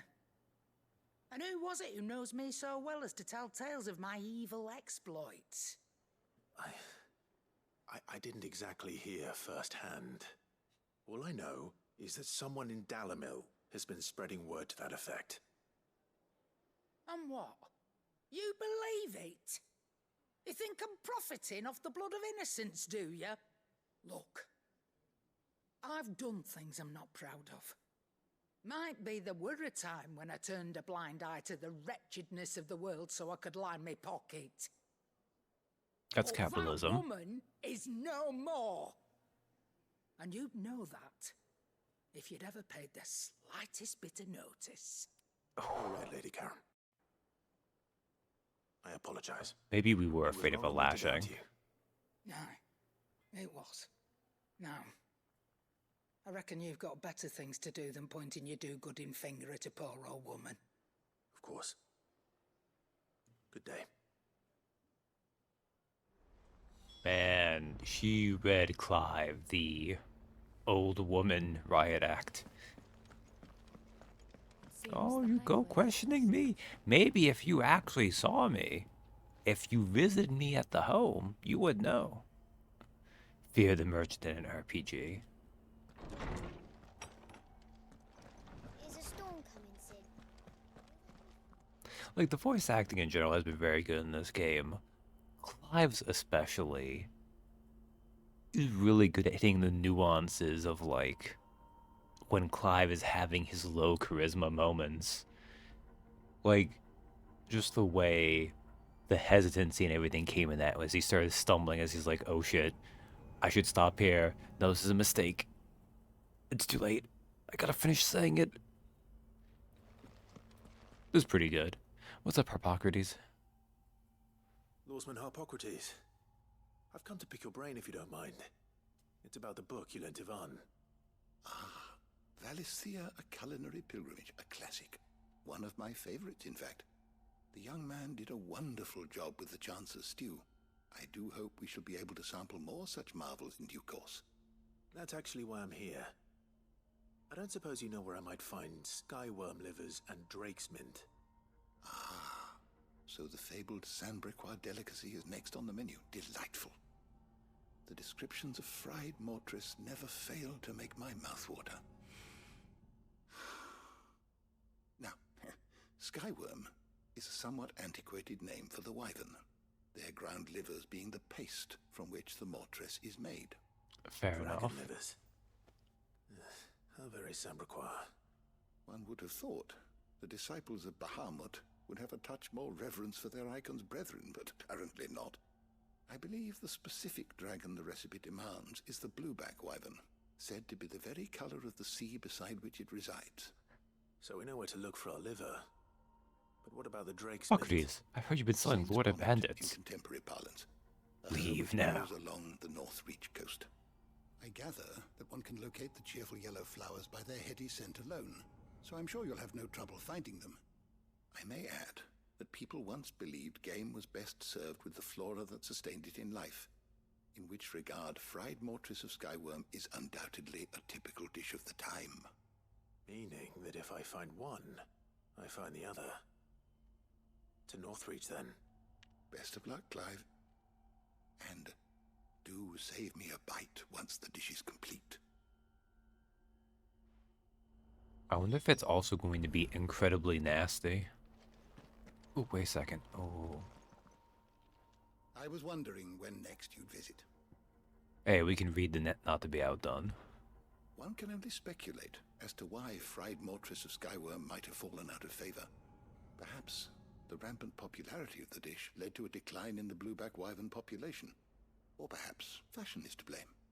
A sprig of cheerful yellow drake's mint pinned to the lapel was once quite the statement among Sandbrequ's fashion-conscious nobility. God damn nobles. The only place you'll now find both herb and dragon is on the coast near Northreach. Go safely. Is a storm coming, Sid? Which was the style at them time. Seems the hideaway's lost its... It doesn't have the ASMR quality of it, but I do like Harpocrates as this game's... Was it Machin? Or... No, it was Macon, right? I don't remember how it's said, actually. What's up, Goots? I spoke with Lady Karen. What did she say? That the rumors were unfounded, and that I was a fool for thinking they might hold any truth, along with some other things that made her feelings clear. And while it sounds like she may have done things she regretted in her past, she says those days are behind her. Oh, well, that's good. I knew Nan wasn't caught up in out bad. But why would people say she was? What did she ever do to them? It's not right. No, it's not. But people do things for all sorts of reasons. Perhaps we'll never know. Or we'll go ask them. I'm going to find out. That trader, he said they were all talking about her in Dalimil. So that's where I'm going. I'll find someone who'll tell me, you'll see. Are you sure that's wise? Whoever's spreading these rumors means Karen ill. Oh, right. But that's why you'll be coming with me, isn't it, Clive? Damn. I suppose it is. Look at Goots. Learning to manipulate Clive like everyone else. I was millimeters away from burning that bridge, Goots. Hope it was worth it. I'll find out who's been making up lies about poor Nan, and when I do, I don't know what I'll do, but it won't be pretty. Alright.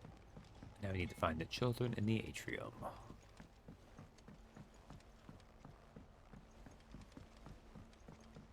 I heard the Emperor was impaled on his own.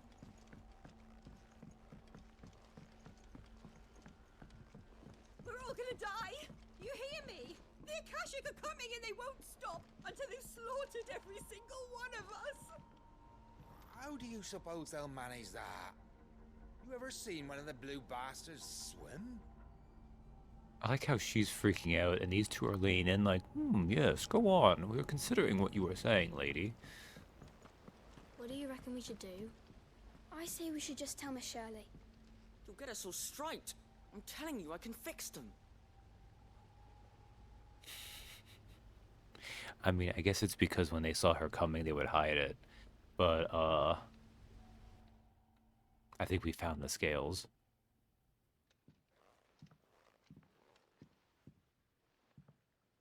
Sid! Hard at your studies, I see. And what is that? It's not a set of scales, is it? No. Of course it isn't. Well, not anymore, it's not. Oh! And just how long hasn't it been one? We're sorry. But we didn't break them. We dismembered them. Just like Miss Mididol showed us. Miss Mididol? And why would she have you dismembering her creation? In fairness, it is what Mid would want. That's the only way to become a ninja-neer. Miss Mididol said, the best way to see how something works is to take it apart and put it back together again. Well then, your work is already half done. Carry on. About that. The taking apart was easy enough, but it's the putting back we can't work out. Speak for yourself. The heavy thing goes at the bottom. Then...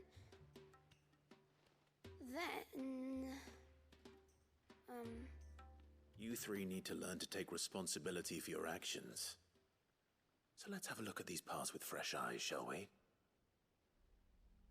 Oh man, is Clive smarter than a 5th grader? Everyone else normally proportioned bodies. Goot, Garmel from Fable 1. You know, now that you mention it, I think it's because his outfit kind of is reminiscent of that too. Ah, Katie boldly thinks, no, Clive is not smarter than a 5th grader. I'm inclined to think something similar. Jocelyn? Must have been magic keeping those scales together. It's the only explanation. Is this actually going to make me do something here? All right. Everything here was once part of Miss Midadol's scales. Every piece has its own role to play, and each is just as important as the others. If even one of them is missing, the scales won't work. So let's think about what those roles might be. This is cute. He's actually in teacher One of mode. the pieces, the body. Its role is to support everything else. But what of the others?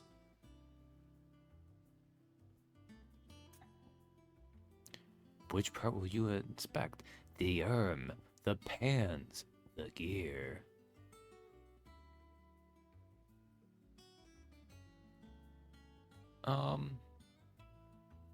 I guess they want us to do this in order?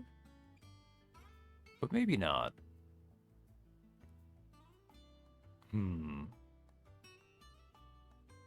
This feels like something where we'll go through all of them, but it's also kind of ordering us too. This tiny piece is what's called a cogwheel, or gear. Have you ever seen one before? I have. Miss Midadol's dungeon is full of them. Most are on the floor. She puts them in all her inventions. They spin round and round and round and round and... That's right. They're very useful when you want to make things move.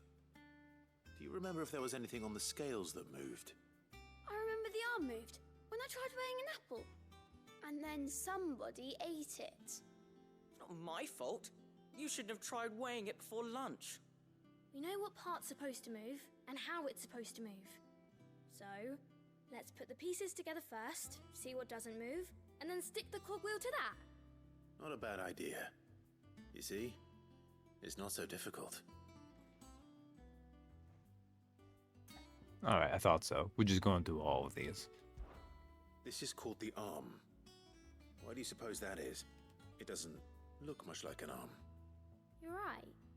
It looks more like a wing. Like a chocobo wing. I am elated this part is fully voiced. You've ridden a chocobo before, haven't you, Sid? Will you teach me to ride one day? I'll think about it. Now, what do arms do? Hold things. So wait, maybe this arm holds things too? Good thinking. You're on the right track. Honestly, having to spend the extra time on this to see Clive doing this does make him feel like a more fully fleshed out character for it. And it does let you see, like, he's willing to even do this, so he's definitely dedicated to his goal of saving the world. And not just for doing the cool anime god powers. These round parts are called the pans. You all know what a pan is, don't you? I do. Molly uses them in the kitchens to fry bangers. But these aren't for frying bangers. Stop thinking about food, you They're for weighing stuff. dumb kids. What if I wanted to weigh Goots? I don't think he'd fit on that little thing. Probably not. What are the chains for? Holding the pans up? Well spotted. Which means something must hold the chains up in turn. So, Oh, we're all starving. now that we've taken stock of the parts and learned what they do, what do you think? I think we've got it. Then here's what we'll do. You tell me what goes where, and I'll put the scales together. Well, obviously you need to start with the body. All the other pieces fit onto it, don't they? And the arms go on the body, just like real arms. Or wings, if you're a chocobo. And then the arms hold the pans by the chains. Very good. Let's see if that works. Ah, all finished. How much are you doing there? Yes! We did it! Well, with Sid's help. Oh, I just put the pieces together. It was you three engineers who showed me how. That's right. We're Miss Midadol's hairs. Her hairs? Yeah, hairs for the future. She's showing us her secrets now, so we can help out the hideaway when we're older. What do you think, Sid? Are we almost ready? With a little more help from Miss Midadol and Miss Shirley, I'd say it won't be long at all. You hear that? It won't be long. Until then, though, do try to be honest with Miss Shirley.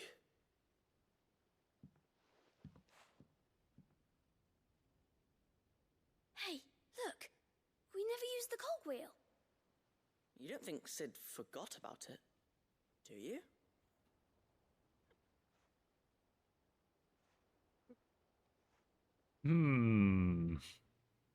Look, kids, Sid was concentrating on the teachable moment. Uh...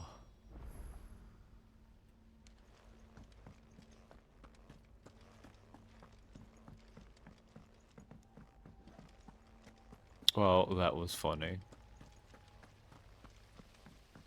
I also like how there was like a full 10 seconds that just sounded like Clive really had to go at it putting the scales back together.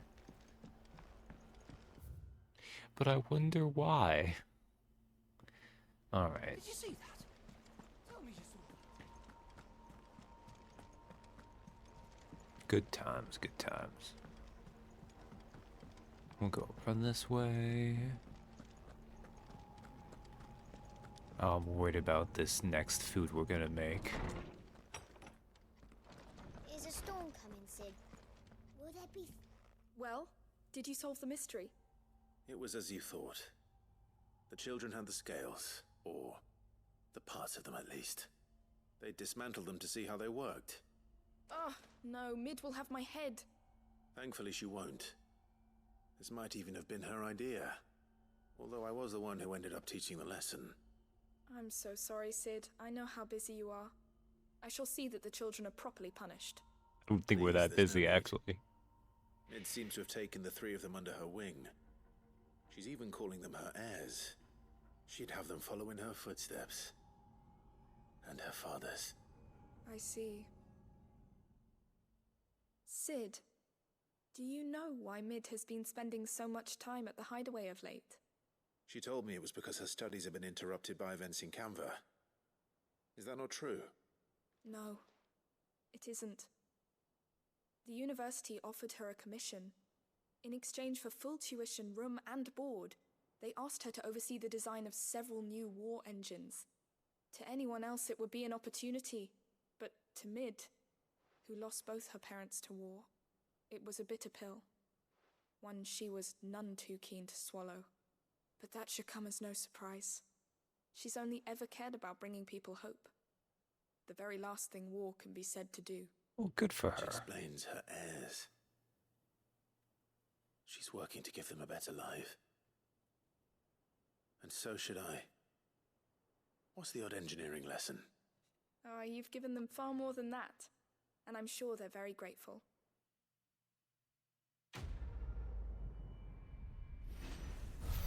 I do like the take on Asta's next hopeless romantic interest. Ah, I'm over that unconscious guy in the infirmary. That cogwheel seems unattached, though. Oh, more... I guess it gave us some money. If Mid is teaching my pupils her secrets, I suppose I should brush up on some of them myself. That said, it was a little bit weird. The way Shirley talked about Mid, it was like Mid's here. And she's not here right now. So that was a little bit weird. Alright. Right. I understand why. It is very weird to me that they make you begin the story bit to travel to. Mid is always in our hearts. Mid refuses to work for Lockheed Martin. The Krojik Echoes. Oh, well, look at that. This is where they finally send you to go the other way. Okay.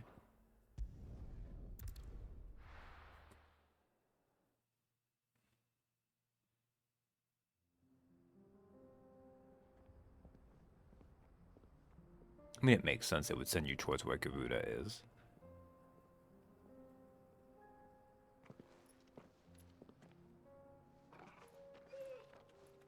Aww. Yeah, you watch over the little brother. He's sick and dying. Torgal is so happy.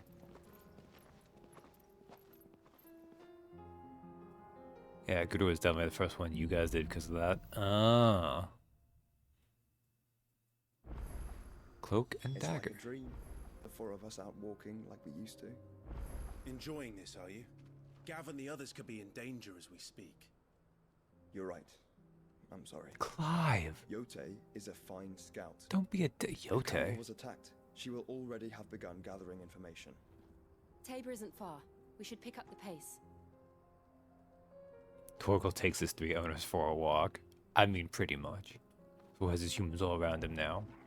Yeah. After it. Alright. Well, we have this now. Which means...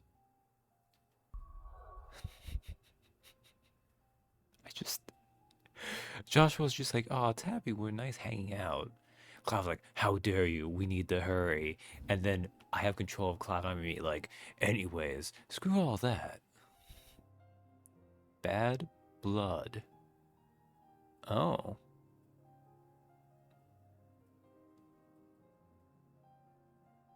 That's a different... Okay, so the side quest on the way, but okay. Now Joshua can join us on our side quests. Yes, it is true. He also had to join us on our side quests. An eye for an eye.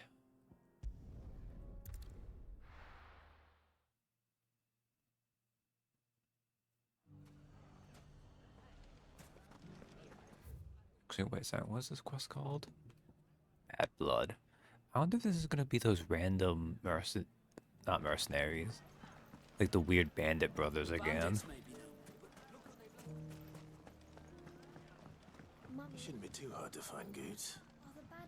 Yeah, Phoenix is the neater fire icon, so it's cool he's here. The gentlemen of the town guard are strapping from. I'm going the long way around. That's okay. Fuck! How the hell did they find it? The finest cell swords in Could be I know something more. What's it worth to you? I've got 100 gil and a chocobo feather. Eh? Goots. Goots. Clive, listen! I found someone who says he's heard the rumors about Nan. Have you? Go on. Tell him what you told me. All right. It's like I said. A wizened old crone by the name of Karen's been selling steel to whoever will pay her price. Don't Be look they at the knight sleeve. Or knave. Don't look at the sleeve. Says the more swords and spears she puts in people's hands, the more war they'll wage. And the more war being waged, the more call for swords and spears. And who will they all turn to keep them in steel? Why, the good Reaper herself. And you've seen this Reaper at work? Aye, it just so happens I have. You'll find her right here plying her trade most days. Here in Delamil? Where exactly? She has a stall here in the market, but if you're not the patient type, you can probably find her at her storehouse on the edge of town. But it'd be a bolder man than me that braved that particular nest of vipers. Feeling bold, traveler?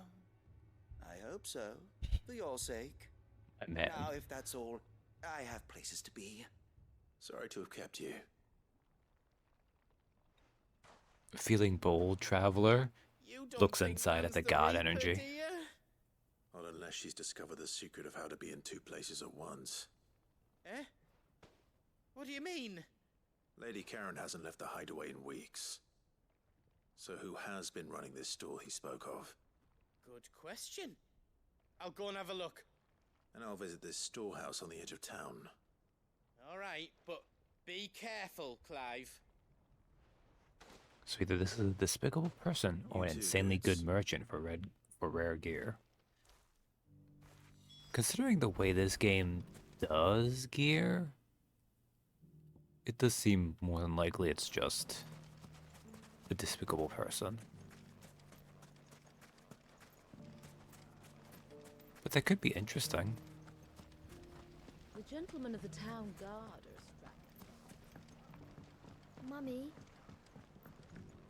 What a mess. Sometimes the way this dialogue runs together is kind of awkward. Saved, and with our steel. I guess we can talk to Lubor. What's up, Lubor? Welcome. Okay. Ask about Lubor's role in Dalamil. My comrades and I Have been keeping a watchful eye on the dark clouds in whose shadows they find themselves, and the vultures that trail in their wake. Though they may have weathered their last assault, he fears they may not be so lucky should the bandits choose to attack again. If they do, those of them who can fight must be ready, so that those of them who cannot, the children, the elderly, stand at least some chance of weathering the storm. Victor has been a great help. He has lent his strength and knowledge to the town guard and has been aiding them in organizing their defenses. defend Dalamil we shall. The only outlaw who will be setting foot in this town is his good friend Sid. We're not your good friend. Shut up. Alright, we'll ask about the guard and guild. They are the cornerstones upon which Dalamil will be rebuilt. And though that rebuilding has only just begun, they are already proving more than sturdy. I always knew. That Natalie and Conrad had it in them to drag them out of the muck. They had only to stop flinging at one another and start working together. Victor, too, is doing his part. He's been training Conrad's men in the art of the blade. They will soon be the rival of any troop in the Republic. Meanwhile, Natalie and her League of Merchants are collecting donations from the townspeople that they might see their stores filled. Mere moons ago, suggesting that the merchants of Dalamil might ever band together for the sake of anything other than profit would have had Sid laughed out of town. proof, if any more were needed. That Dalamil is much changed, and entirely for the better. We should not fear for them. They'll be all right. All it took was the world ending for them to not be entirely dicks to each other. Good for you assholes. Let's ask about Dalmekia. Drake's fang has fallen, the skies boil, and the power of magic continues to wane. The lack of ether has driven countless thousands from their homes, while those in whose lands it remains plentiful fortify their borders, determined to keep its blessing for themselves. Not that all who flee are deserving of sympathy. The bandits who attacked them may have been driven by desperation, but their brutality was inexcusable. It is a question of methods. If they had come to them bearing begging bowls instead of blades, they would have gladly spared them what they would have. Lubor is of course lying. They wouldn't have. We just saw that this town would barely take care of each other. I doubt they would have taken care of refugees at all, but we'll let him continue his fiction. But something tells me That those brutes would rather starve than accept the charity willingly offered that he is lying about them having done. Alright, there we go. we are ever in your debt. Dalamil saved, and with our steel. I will stand by my stance that I don't like Lubor because he sucks. Alright, Southern Valkyrie Desert. It's probably not worth getting on. Whatever. Why not? Come on. Chocobo! Time to brave the Viper's Nest. Look, I just wanted to be on Ambrosia for a second. I'll take 5 seconds. Just you, is it? Thought I might have laid it on a bit thick. It was a fairly unconvincing tale. So, what now? That's up to you. Die a slow death, or a quick one. Boys, he's all yours. But that sword is mine. That's kind of fun, actually. I respect he wants our special blade. Of course, these guys are really gonna die. Leave now and we can pretend this didn't happen. Wait a second, who? I know you guys. Hey, look, those are bro in action too.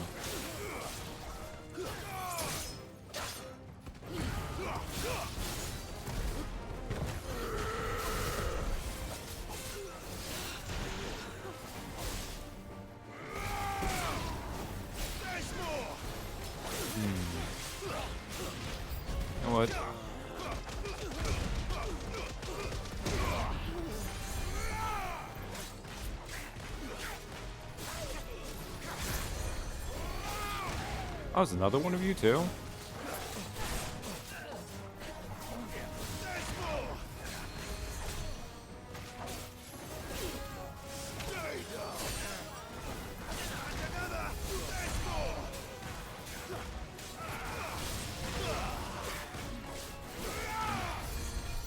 Oh, they put one on each side, okay.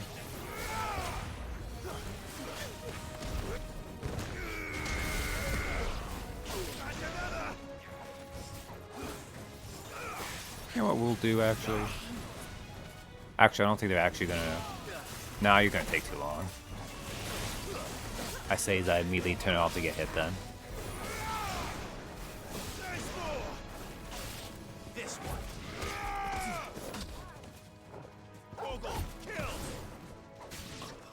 Oh, I never do that properly. Okay, there we go. Come on, Torgal. Help me try to air juggle this guy. I'm so bad at that.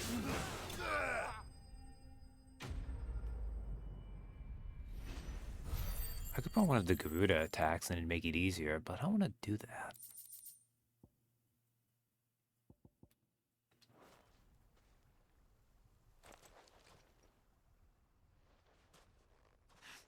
Oh, you've done it now. Go on.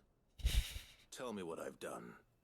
When the Borgwyn finds out you've killed his men, he'll have your head. The Borgwyn? He only wanted that bull of a manservant, the dim one always clinging to Karen's skirts. You weren't even supposed to be here. Who the hell are you anyway? What were you going to do to him? The Borgwyn wanted him to get to Karen. I was only supposed to point the lamp in the right direction once he arrived in Dalamil. Karen Then backstory? you turned up. Well, go on then. If you're going to end me, end me. You're not worth the effort. Now be gone, before I change my mind. Fucking coward! Really, my man? Find Goods. Right now. Take the win that Clive let you live.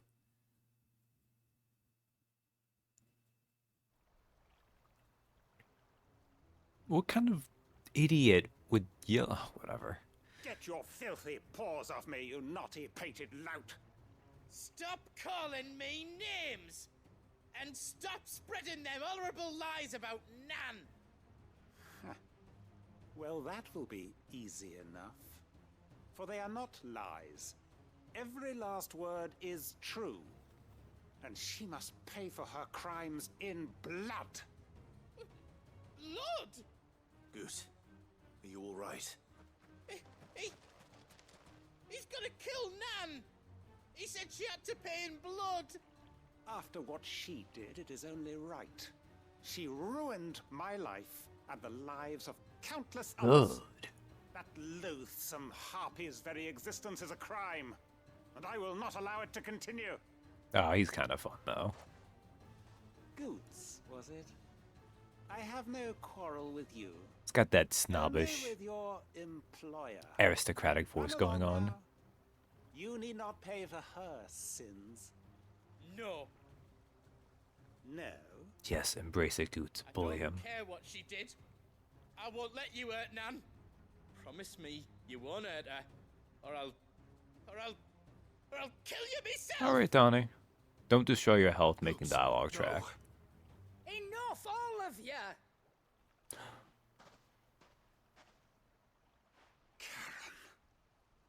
But how did you?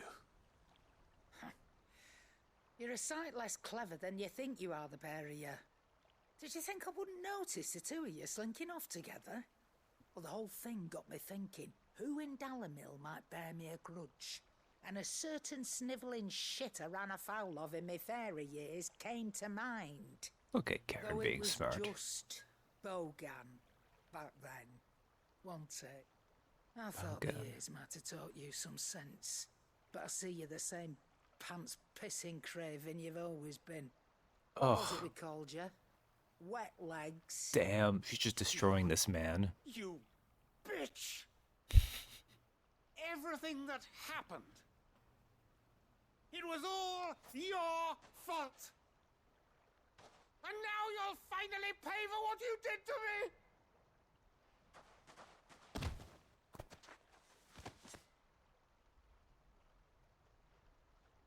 Goose, you... If you want a piece of Nan, you'll have to go through me. I'm surprised Karen didn't just kick his ass herself.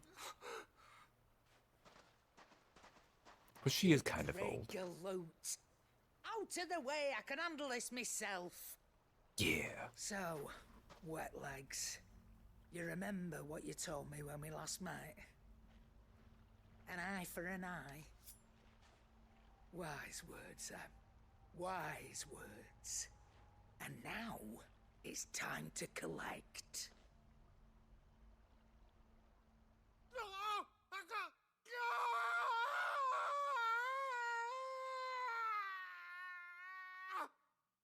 Well, okay then.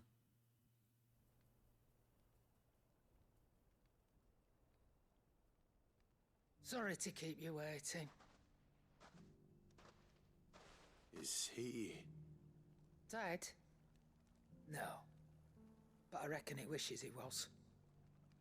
It ain't easy going through life one eye short of a pair. After all, I should know. You don't mean... Oh, don't tell me you didn't notice. Lost it to old Wet Legs back when we were working the same routes. Said I'd stolen from his strongbox. I'd done nothing of the sort, mind. But that didn't stop him taking his little revenge. So I took some of my own. Sorry, lost everything. His coin, his clients. Always knew he'd be back one day to claim his due. But he crossed a line dragging poor Goots into this. He didn't hurt you, did he? No, Nan. Still got all my arms, see? Legs too. But what if he comes back again? Then she'll take his other eye. First we take the other eye, then we work our way down. He'll learn his lesson soon enough. Damn. But something tells me the Wet Legs has learned it already. He should have learned the lesson the first time, really. Let's get you back to the hideaway. You've attracted quite enough attention already. Ta-ra, Clive. Remind me never to cross you, Karen.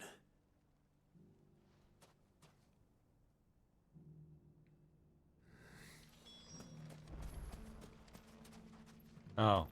I feel like that could have been the end of that, but I guess we'll get to talk to her more. Oh, hey. You... Do I need to buy something from you? Anything I can interest you in? No, I already bought that, okay. No. Thank you for your custom. Probably wants to get it just so I can have the set, but that should only be once I have a ton of money. Okay. There's that. Need to go to Northreach. And then there's Martha's. Okay, well, Northreach, I need to go to a different map. Alright, Martha's. Well, we can talk to Martha's Rest later. We'll do this first.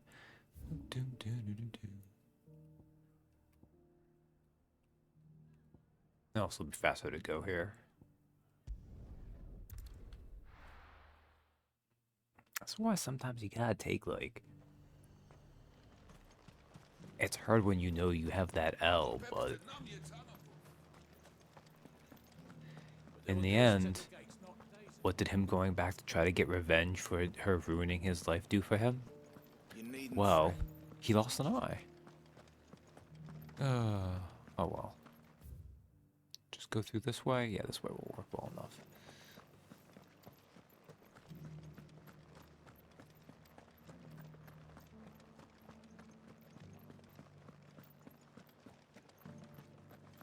To the meadows, then. Let us fly. Fly, Ambrosia. Like 10 seconds.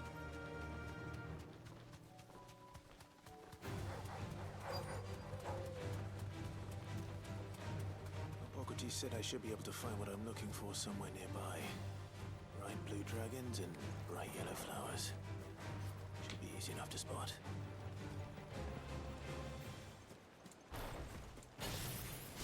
This must be our wyvern. Right. Let's get this over with. And dodge it properly. That's okay though. Mega Flare dodge. I didn't dodge that either. That's fine though.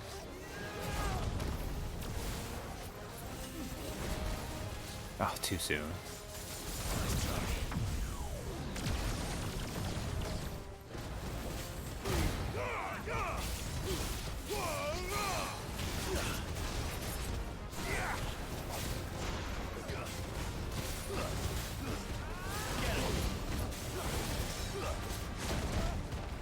Oh wow, I messed that up totally.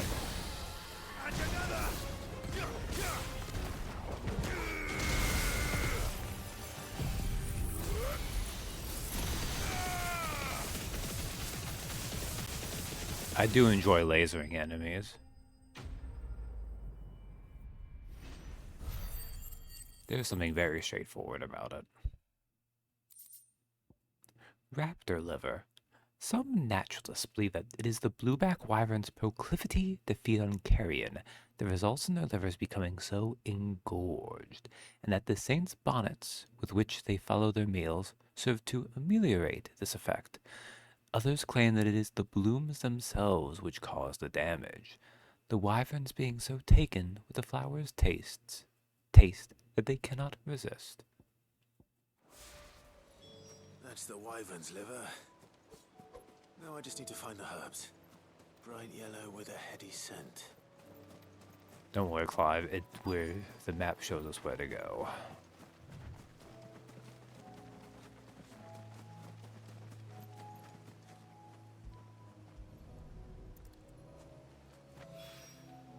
I think that's everything Molly needs to resurrect her recipe. Better head back. All right.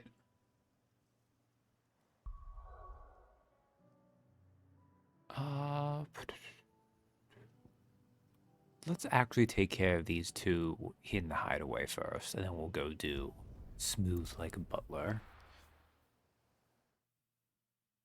And if Smooth like butler sends us to the hideaway, then I miscalculated, but we'll deal with it then. Oh. Mindless though they are, an Akashic horde large enough to besiege the free cities is not to be trifled with. We must proceed with caution. Canva's walls will not hold the Akashic horde for long. We can only hope they hold it for long enough. Look, guys, it's gonna be fine. I'm just gonna keep doing these side quests. Hey, bro, we got this. Just like they can't hold for long. They'll hold for long enough.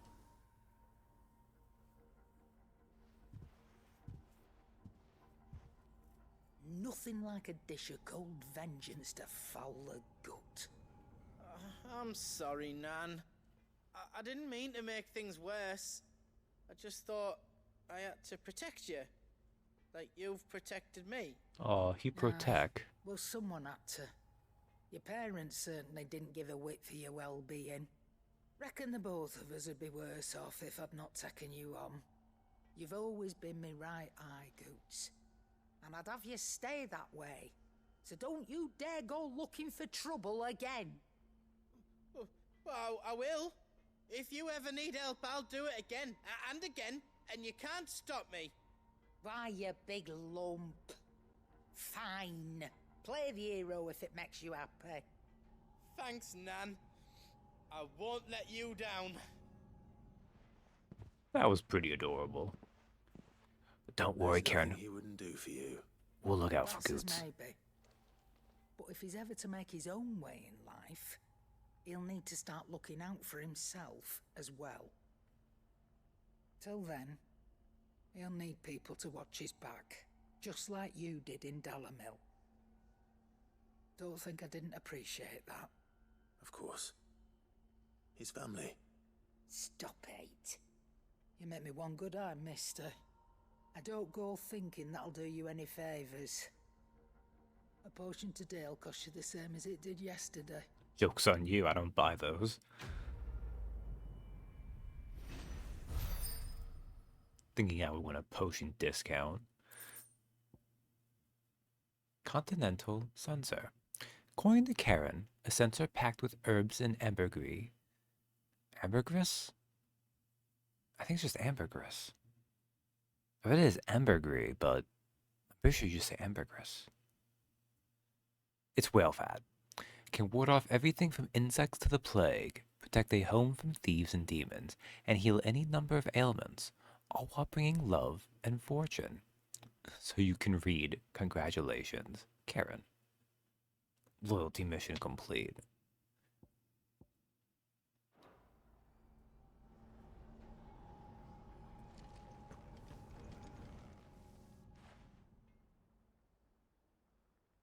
Let me tell you a story, Clive. Oh? All right. I wasn't expecting this. Them rumours wet legs were spreading. Might be they weren't just tales plucked out of thin air. You see, there were a time when I weren't too particular about who I sold steel to, so long as they paid me the right price. Some women lust after blood, others after flesh, but me, I were always one for gold. And to satisfy that lust, I sold to opposing armies, stabbed my every client in the back, made myself the most hated woman in the twins. But then one day I met a man who made me a different kind of offer. Said he'd give me access to a realm-wide community of like-minded individuals in constant need of steel and sundries. On the condition I sold to him and his alone. Was that the first time you met Sid? Aye. And I fell right into his damn trap. Sid's He was true voice. to his word, so I ended up being true to mine. And I soon started making the best profits I've seen since taking up the trade. And all without aiding or abetting any outlaws. Except Sid himself, that is. Told me about his plan to topple the mother crystals, you know. Voice works Said wonders. That with them gone, Yep. the realm would want for all manner of things. An opportunity for the likes of me to mint gil. Why, I reckon an enterprising individual could find himself the richest dam in the twins. And that's when he had me. I emptied my stores that day and moved into the hideaway proper. And the rest, as they say, is ancient bloody history. A dozen years on, and I'm still not the richest dam. Not for lack of trying, mind. Are you not? But I can say that I have never been happier. Well, that's You've all nice. shown me there are some things more precious than gil. That there are. So don't you go messing it all up, or you'll have me to answer to.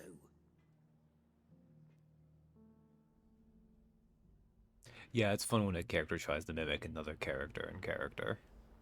Character, Kupo. But no. Aye, it's a dangerous world out there. We can Let's ask her stock up about... what you can. We can ask her about Goots, too. Do you have anything that I'd actually want to Go buy? on, then. I don't think you do. Those things I'm not going to buy ever. A copy of Night Terrors, which I assume means... Come again. Yeah. Or Let's go, don't. Goots. Clive.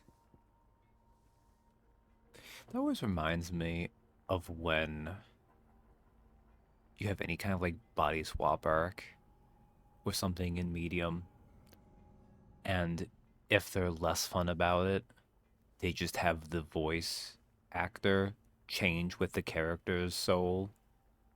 It's way more fun if they do the opposite, where the voice actors have to try to mimic the other character instead, so you get to hear their take. That's way more fun when it happens. Let's ask about Goots. That great lump. Why, he's gentlest, most dutiful soul she's ever had the pleasure to meet. He might not be the brightest crystal in the crate, but he's got a good heart, and she'd far rather have an honest fool working for her than a clever scoundrel. He never shirks his duties, never answers back, never dips his fingers in the coffers. No. She won't hear a bad word said about him, though she might say a few herself. The lad's even got Blackthorn teaching him the secrets of smithing now, so she's keeping her one good eye on the forge. If that blowhard of a blacksmith should even think about doing Goots down, they'll be having wards. Yunaka was a good example of that. Yunaka was a good example of that. Zappy! Go on, then. Do us proud. Oh, man.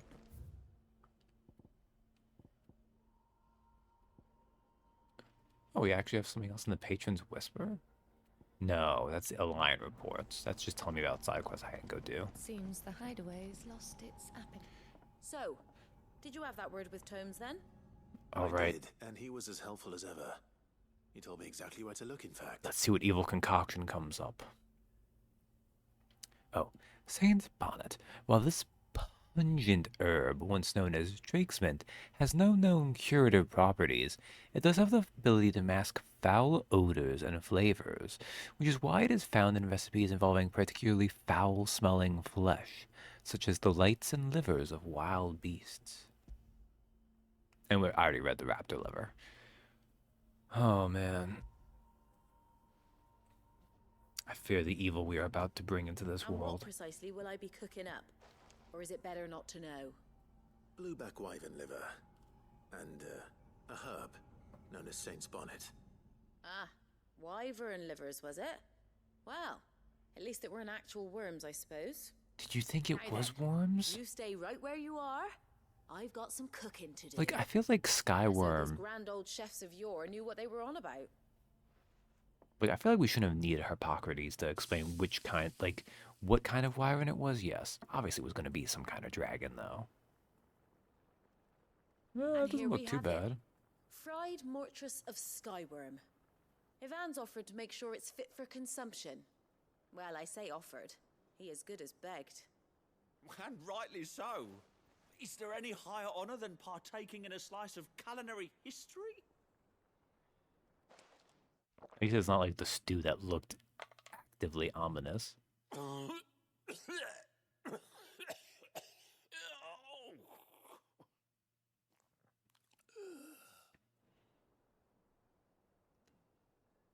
So, not fit for consumption then. What witchery is this?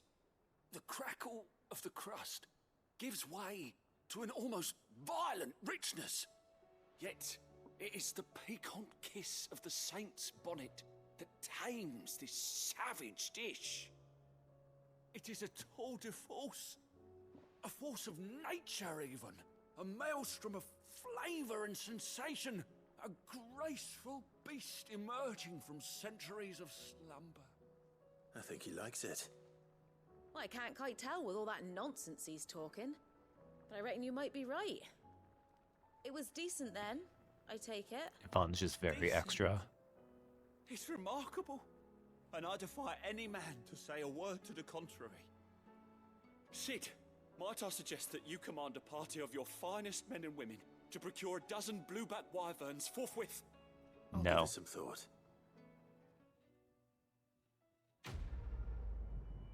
I am not. The world is dying around us, and you want me to send out our limited supply of curse breakers. These.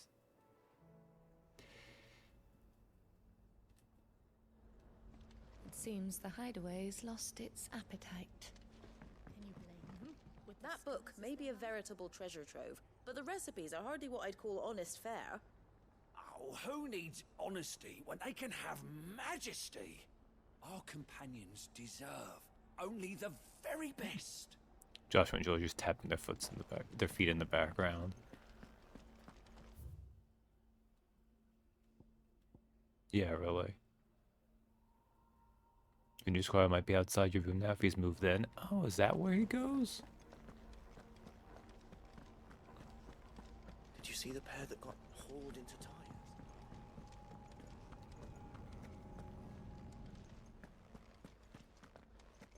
That might need story progression to happen.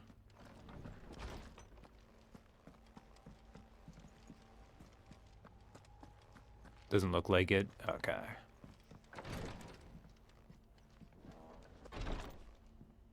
Yeah, it doesn't look like it. It was worth looking. Nah, we'll look at that thing later. All right.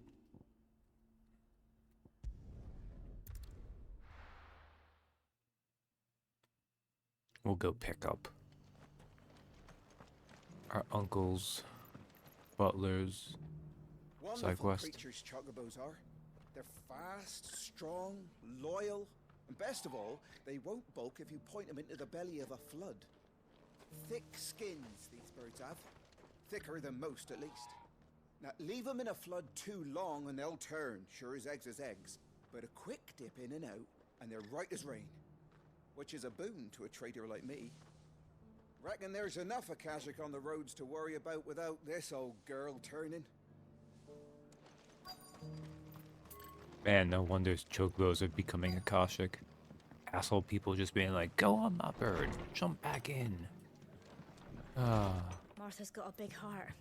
It's a pity there's so many who are happy to take advantage of it. Speaking of Martha, what's going on? They seem bent on driving me from my inn. But if they want me out, they're gonna have to try harder. Sure. Goddamn Lubor has like 3 different lines. But Martha? No, she's... I mean, I guess at least her thing is voiced. Look at my crew just weighing around here. Where Heard is... the latest from Twinside. I am blind. Where are you, Rutherford?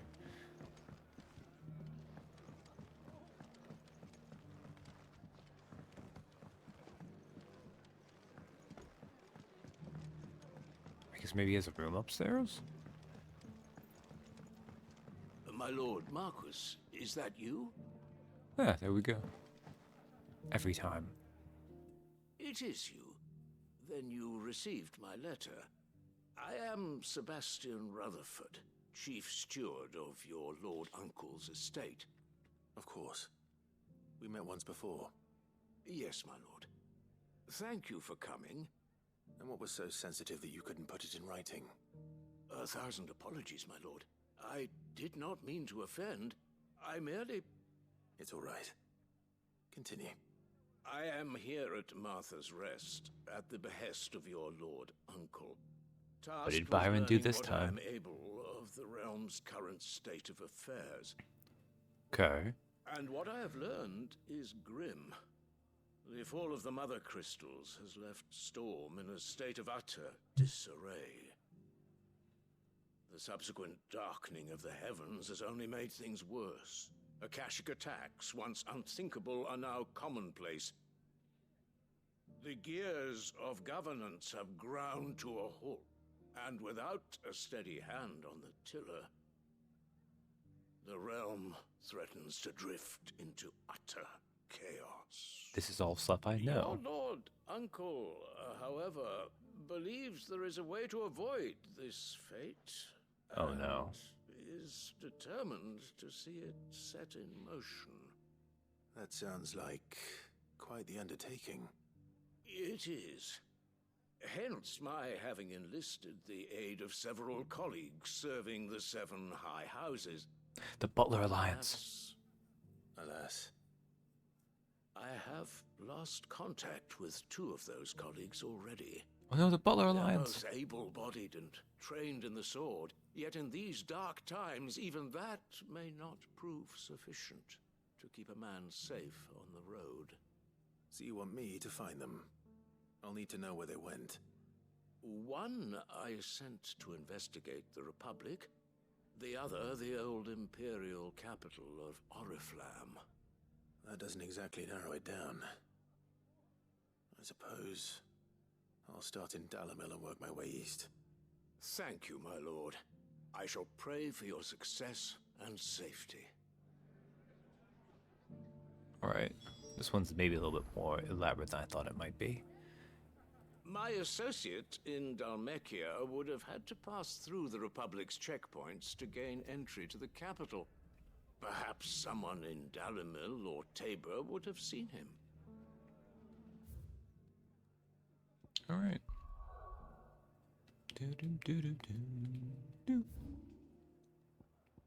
Ah, it wants me to go that way. Okay. That shop always gets me. I think it's because the shop icon looks a little bit like the Chronolith Trials. And even though I know... Easy finding one man in an entire republic. Let's hope someone here's seen something. Do I actually need to talk to these guys? No, probably not.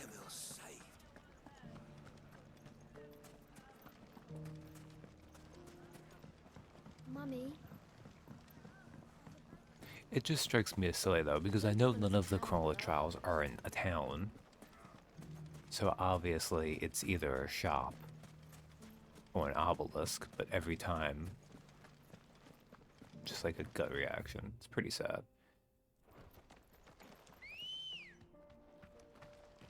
Let's go. Oh, Ambrosia. I'm glad you can spawn out of the air like that. It's a very useful power. Someone's got himself in trouble.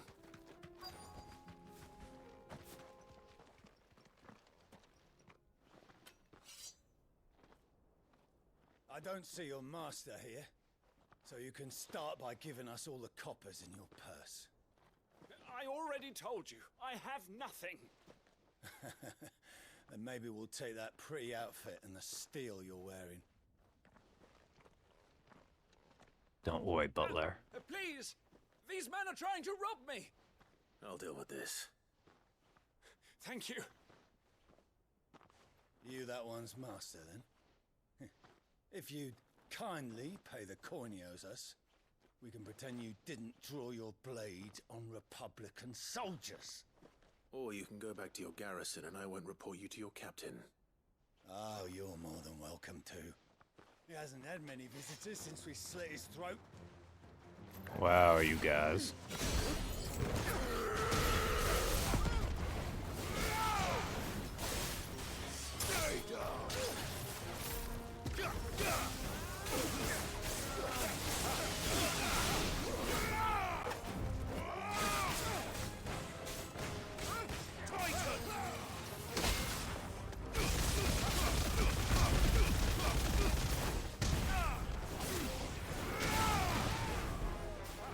Oh yeah, I need to do all that, but why not?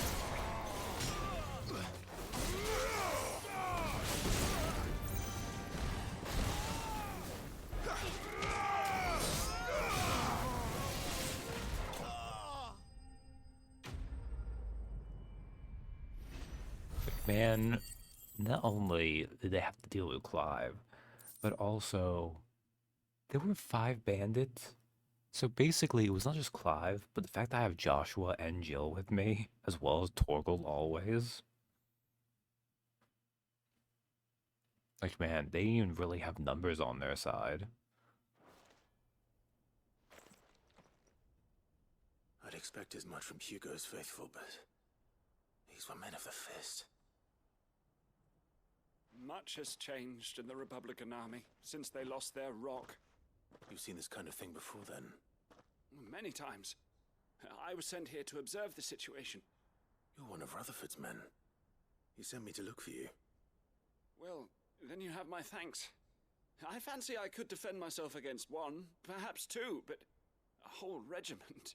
I arrived in Dalimil several days ago, but when I called upon the captain of the local garrison to make inquiries, his men confiscated my effects and locked me in a cell. The captain is no more, and his men make the rules now. Did you break out then? Fortunately, I was able to bribe my way free. Ah, Only that's to how be you did stopped it, okay. again by those soldiers you so kindly dispatched. What of the Fist's central command? Surely they wouldn't allow such lawlessness amongst their ranks. I would imagine they are unaware of it. Most of the army has fallen back to the capital and hunkered down behind her walls. Those who weren't recalled now rule the fringes unchecked, answering to no one but themselves. Then it's worse than we imagined. You should return to Rosaria. It's not safe here. I'll find a caravan heading north. You won't mind if I borrow one of these soldiers' coin purses? Why would I? You could borrow their bodies too, Not but... at all. Now, to find this second associate of Rutherford's. That's funny. In any other media, If he Clive was would be bound the... for Oriflamme. I'll start at Northreach and see if I can pick up his trail. Okay, that was actually helpful, just to remind me of that. Any other media, Clive would be the, ooh, his voice is so deep and gravelly, but because it exists. Yeah, I could see that. I think Clive has a little bit of that. And obviously, depending on how the story demands, when it's called for more, it dips into it more too. Oh, right there. Wasn't that nice?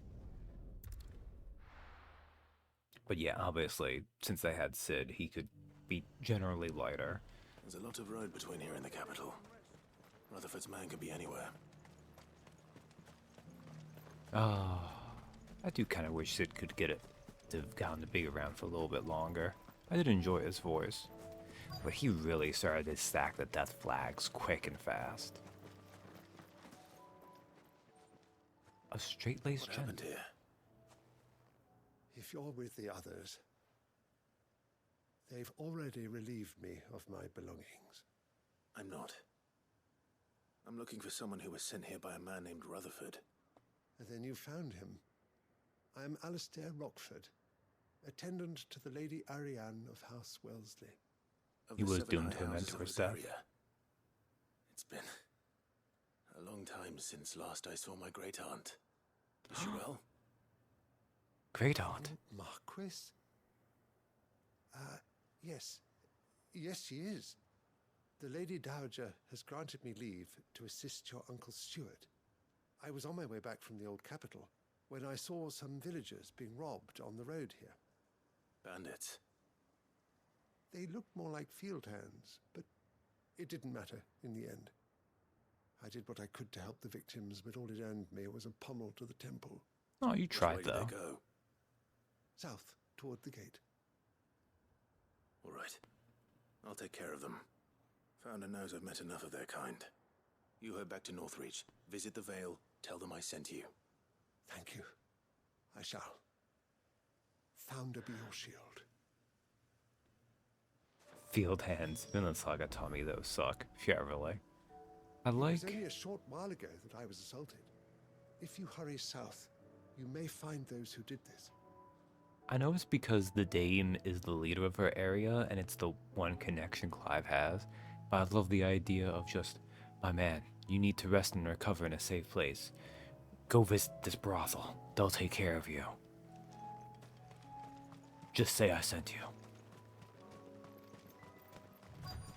They just couldn't resist, could they? Hey, look, they got an axe guy with them.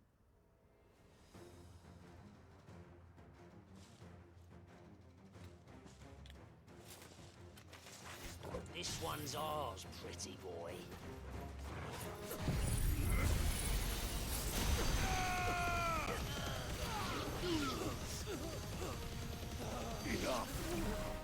There we go.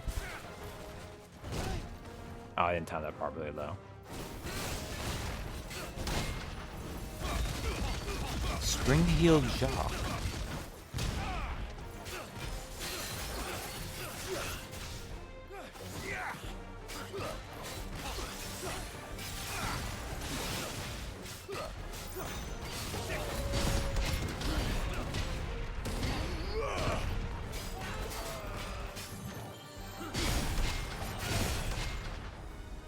Nice.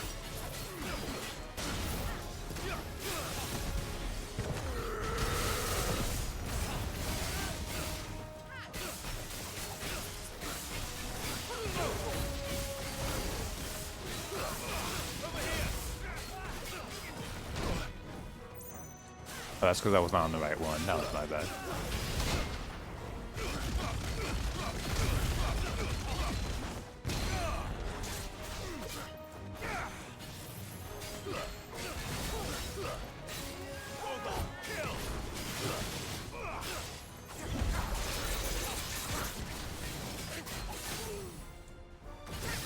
I'll just laser you to death again. Why not?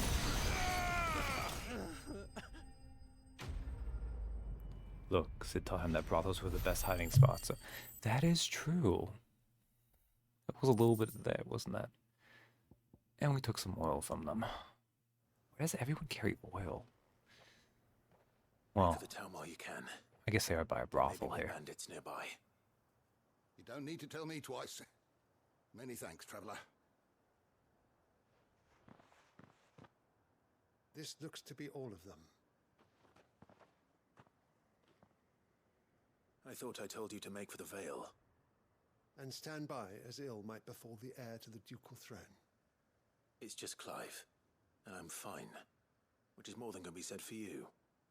I will survive. Strange that the garrison wouldn't intervene in such a brazen attack so close to their gates. The garrison have their hands full inside the city. Some days they don't even send out patrols. There are few hands left to work the fields, and even fewer to transport the grain. The market stalls are nearly bare, and the price for what remains is exorbitant. It's not uncommon to see a fight break out over a crust of bread. When I Things are said not the ones good. who attacked me didn't have the look of bandits, I meant it. They were probably just desperate. Well, they're dead now. Listen to me. Dead spread. If you are to continue your investigation, you first need to seek the attention of a healer. Of course. I shall return to Northreach right away. But allow me to thank you first.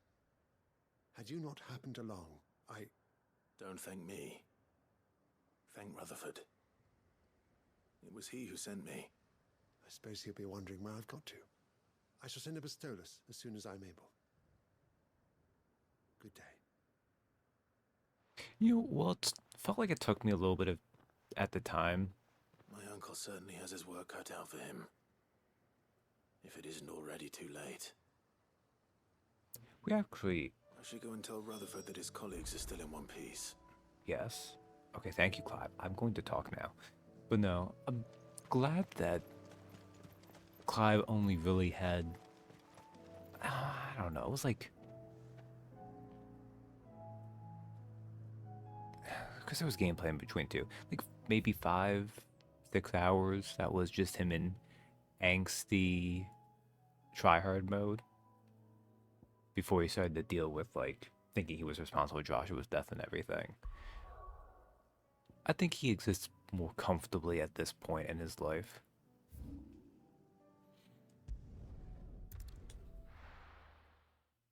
We're really just at the core, he's just a good boy himbo. And he wants to help.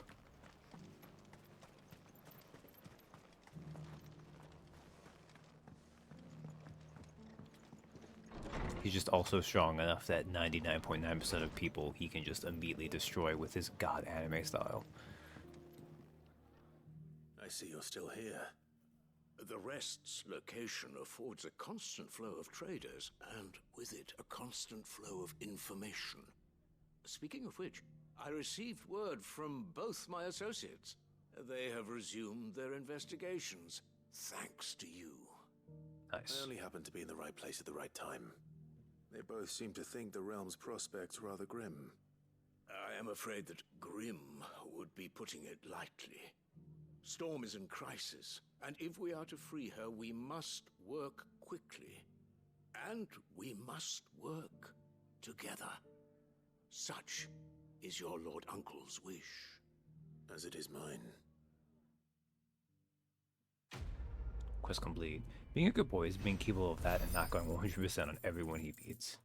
This is true. Joshua, yeah bro, work quickly. Why would anyone use Flare Breath? Actually, Flare Breath was kind of cool. I didn't like it, but it was kind of funny to use. I will see that your Lord Uncle is made aware of the situation in both Dalmekia and Sanbrek. And inform him of your timely assistance, of course. No, of course. Alright. With that, that was all the side quests except the one over here. I'm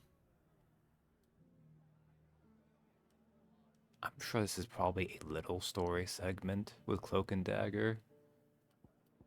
And then whatever Bad Blood is. But I think I'm close enough to my full time anyways. I'm just going to call it here. I'll see if maybe tomorrow I feel like doing a little bit of this to try to get a little bit further. I don't know if it'd be worth getting to the next full story quest though. I guess I could try to get up to that and be there. Do I want to mess with any of these? I don't think so, really. Because I've had to master these.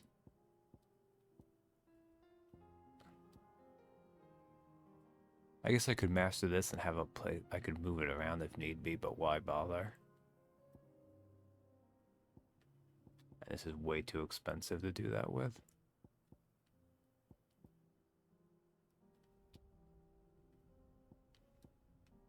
Lightning rod's pretty good. Right, that's what Thunderstorm was. I mean, it's not really worth it anyways. So you look at these and refigure out stuff when you get these new ones anyways. Especially because, like, and this is fine too, but basically as you get each of these icons, while you can have favorites you go back to and they have their value, they are kind of better as you go too. Because they have to be, right? Otherwise, what incentive do you have to switch over to those abilities if they aren't a little bit better at least? That's just game design. So, let's save here. Ah, look at that. Got the whole crew. Got Clive, got our good boy, got our childhood friend, and got the little brother. Alright. Thanks for hanging out with me. Good night. Until next time.